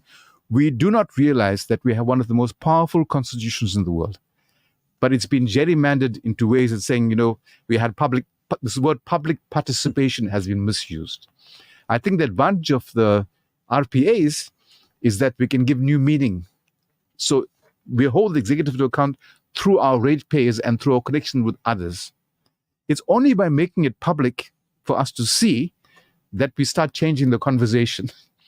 Otherwise, we just recycle the same old thing. And again, I wouldn't say it's a long-term trajectory. If the intention is set, and we're on the journey, it actually happens exponentially. Thank you, Dr. Naidu. Krish, your closing comments along the lines that how will ORA come 2026 ensure that the right leader is appointed to represent Ward 32 or Ward 31? I'm going to leave that answer to Abdul. Abdul, you come in. Don't ask me the answer. Bismillah. That's a difficult question, Doc. Dr. Ari Naidu gave you the formula. You're just going to put it together. Yes, Just explain to us that you're going to go into the informal settles and do what Dr. Ari Naidu said. Yeah, I think, you know what, I like the idea what Doc says, that we must start going farming in there, because, we have a lot of people sitting up there and there's no food for them. And you know what, it's actually, excellent idea that everybody should utilize, because, one of the things that people in Overport always doing handouts, always want to hand out money quickly. And this initiative, Doc, what you mentioned is actually a fantastic idea. And these are the type of interactives that we need to have, when we have programs. But coming back to the ideas of... just to give you a hint, you already started the initiative with We Feed South Africa Yes. to employ those people to do local work. Yes. So talk along those lines. Well, We Feed South Africa was something, which was, when we've seen the systems were failing in our area, we approached them, we brought them, we tooled them, in toolkits, we should buy meals for them and give them. And, up till today, they're actually working, doing some excellent job. So basically, you created labor opportunities for them to feed their family 100%. Over and above the domestics. 100%. So this is all comes from activism again, ratepayers involved, working with communities, looking at the new councillors involved. Yes, this is a very, very important topic. As you know, today was a by-election for Ward 34. Ward 34 had a by-election. How many parties stood there for elections? We had the normal guys. We also had an independent candidate. And MK. And MK. So interesting, the results. Yes. Now, Dr. Krish, I want to bring you in quickly. I know we're running out of time. What about the medical service, free medical service in these townships? In the townships, yes. In the informal settlements. Yeah, in the informal settlements. Because many of them are earning a pittance. 3,000 rand as a domestic, earning 150 rand a day under, cleaning. And they can hardly survive. And the cost of living. I don't have to tell you.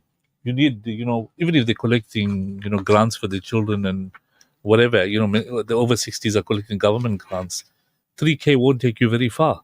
And you got warlords in these informal settlements that are charging them 600-700 rand a month for those little informal settlements. And they've got 5 or 6 children and school going and hardly got lunches. Again, we also go into the schools and providing them lunches daily. But obviously, organizations will contribute towards assistance of one form. But you need, consistency. So being a doctor, how would that feature as an idea for ORA to go into the townships?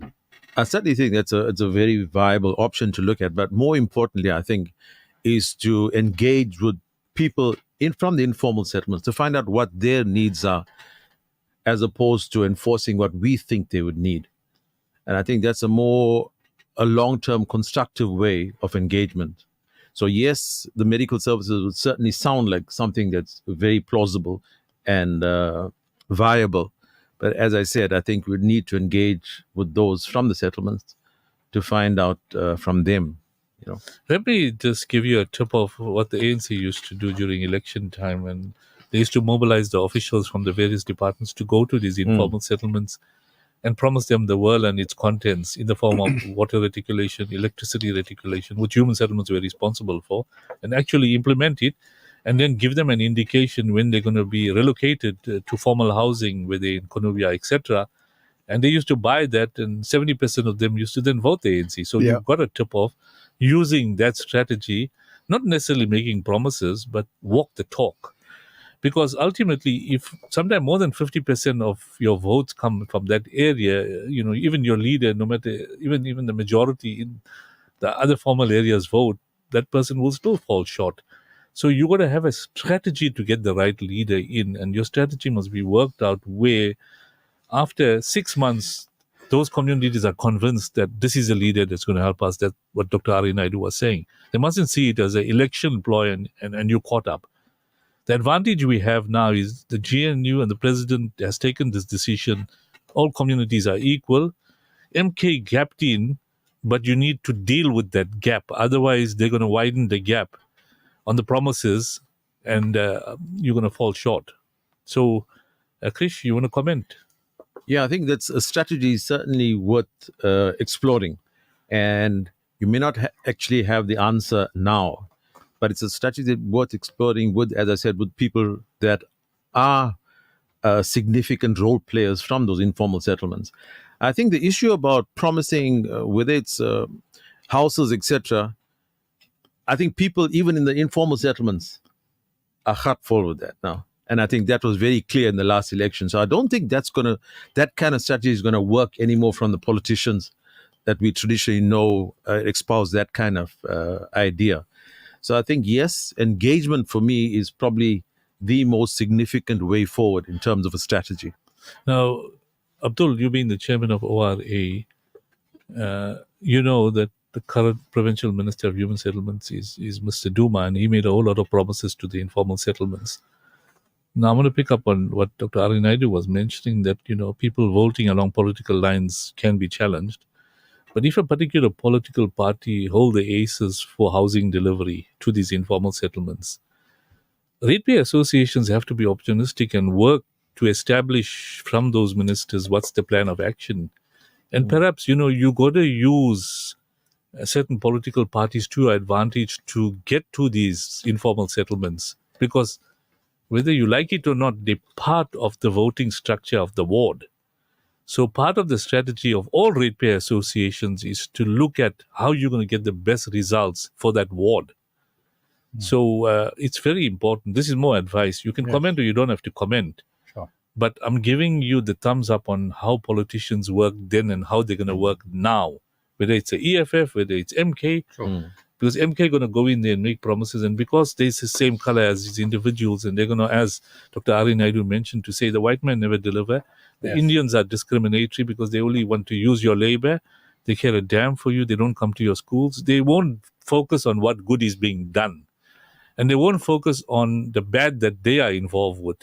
All they'll say is that we in government will deliver. And because they are in government, there's a belief there. Yeah. Abdul, you want to comment? Yeah, Yunus. Just to give you, coming back to this Ward 34 by-election that I've been talking about. There's 26 quarter camps there. Can you believe? 26 informal settlements. Yes. And as I said, there's an independent candidate, which is a very strong candidate. He's part of the community. He's part of the community. He's independent. And he actually does fantastic work in that area. He actually reached out. So he's likely to win that ward. You know what? I would say, he should be the candidate to win it, but doesn't seem to. Won't happen. Why? You've got 26 informal settlements. And they will vote along tribal lines. They'll vote. So again, we're coming back to the discussion we had. Yeah. So this will be a very good test, to look at what happens there, because there's a person out there doing the job, helping community, and now you've got 26 informal settlements. So the first question I asked him, did you work with them? That's the first question I asked him. He said, no, I got a few. I said, but did you work? Because that's not where it is. So correct. So basically, if we look at ourselves, how did we lose this ward? What happened in Ward 31? Ward 31. The informal settlements were actually majority of the voters that voted for the parties, for our current councillor who's in place now. And that's what, if you look at the numbers, that's where it happened from. So we need to actually work exactly like Dr. Naidu, what you say, coming back to this local election that's going to take place. Ground roots will start, that way we need to engage ourselves with informal settlements, find programs, work with them, bring them up. As you mentioned with regards to Duma, obviously we have a very good relationship with him.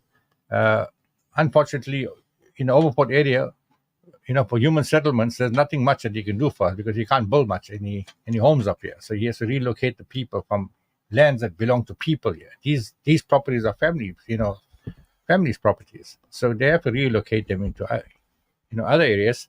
But my encouragement is for people to actually have a look at our organization, which is on the website, which I'll repeat, www.overport.org. www.overport.org. That's the Overport Ratepayers Association.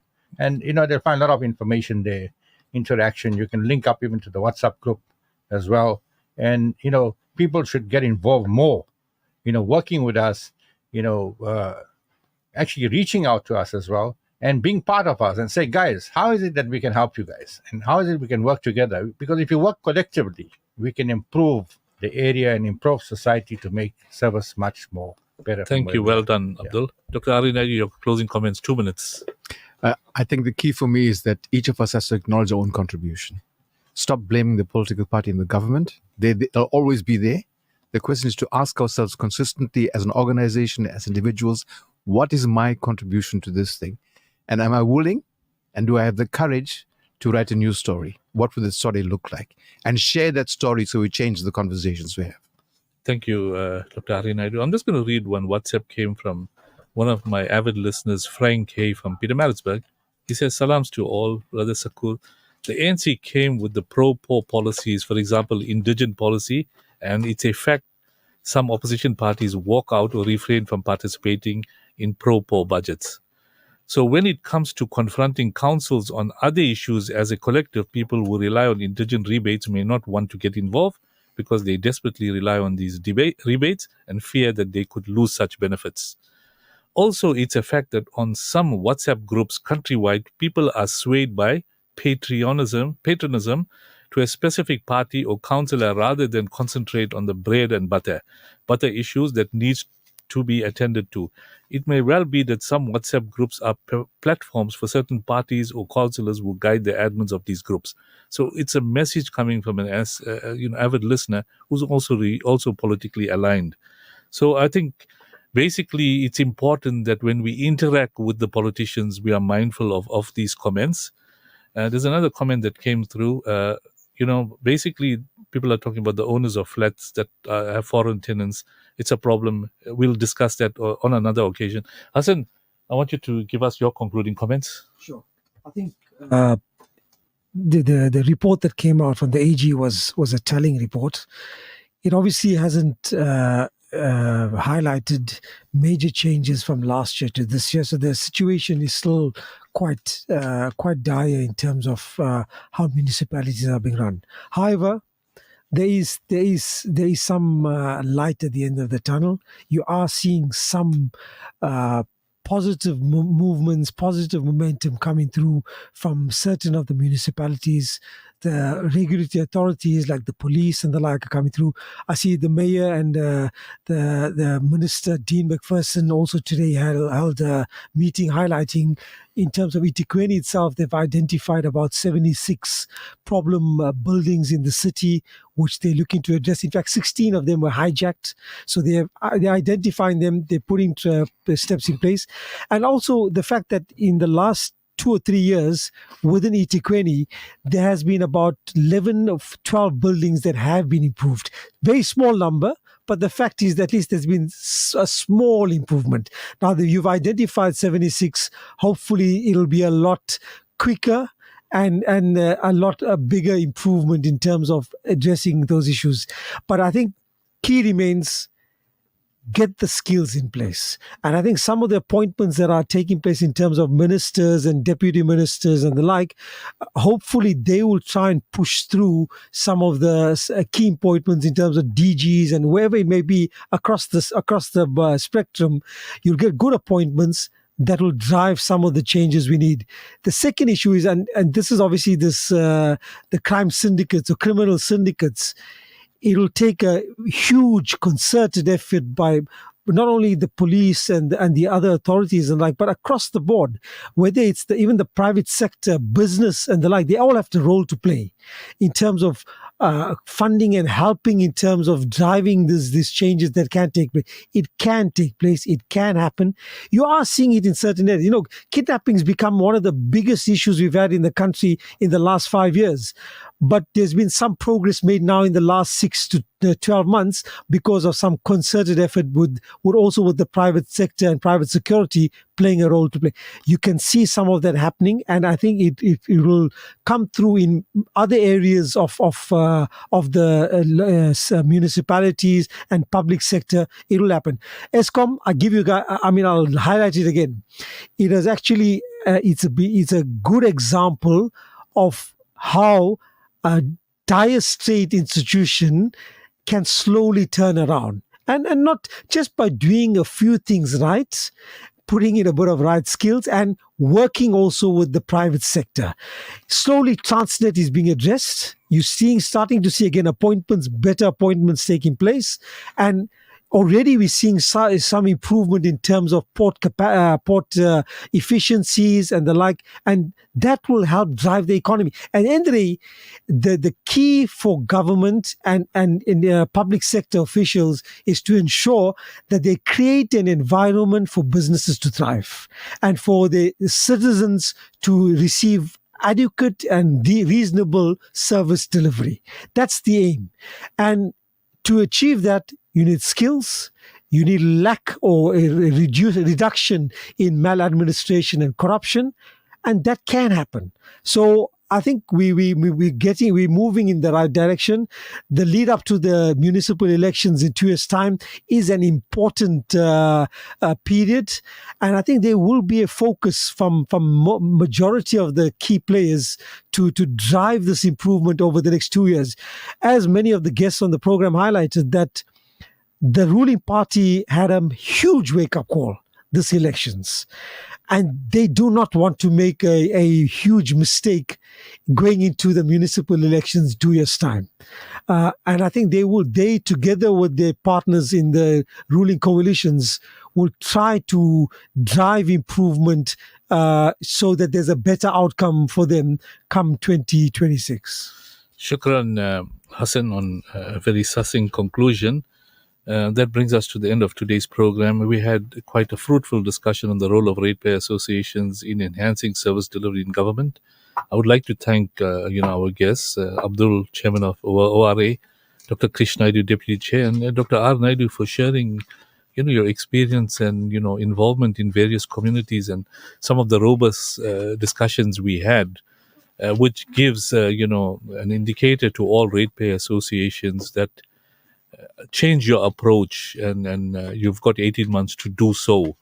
Unlike the past where you'll just work amongst the communities, you've got to spread it beyond those communities so that you get the right leaders in place. We do see some positives coming through from the JNU. Let's use it to our benefit as ratepayer associations. I know it's a voluntary work, but let's persevere and you'll get the end result. Before I conclude, Mr. Imam Mansoor Sheikh has been a regular guest in my program. He's the president of AM4C and a former, MP. He underwent a bypass and, he's still in hospital recovering. So we pray for his recovery and we request our listeners to make dua for him that he has a speedy recovery and he can join us in the studio in due course. On that note, we are 20 minutes over our time, but our guests were so vibrant that we had to continue with this discussion, and we'll have more discussions with them going forward. And I'm sure all the other ratepayer associations benefited from this discussion. And we encourage you to join us in discussions so that the public is made aware that something is being done to improve service delivery. And ultimately, we work together, we will achieve the objective.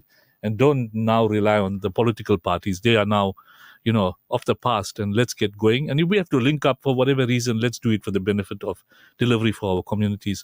On that note, let's continue with the good work, make duas for our people that are suffering in other areas throughout the world, Palestine and others. Keep up with our ibadat. Until next Wednesday, the same time, Assalamu alaikum wa rahmatullahi wa barakatuh.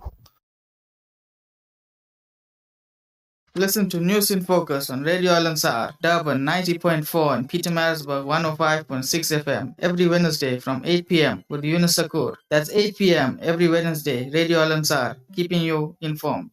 The views and opinions expressed by the presenters and guests of Radio Al Ansar are not necessarily the views and opinions of Radio Al Ansar and the Al Ansar Foundation. Bismillahirrahmanirrahim. Alhamdulillah wa kafa wa salamun ala ibadihi alladhina istafa. أما بعد قال الله تبارك وتعالى ولتكن منكم أمة يدعون إلى الخير ويأمرون بالمعروف وينهون عن المنكر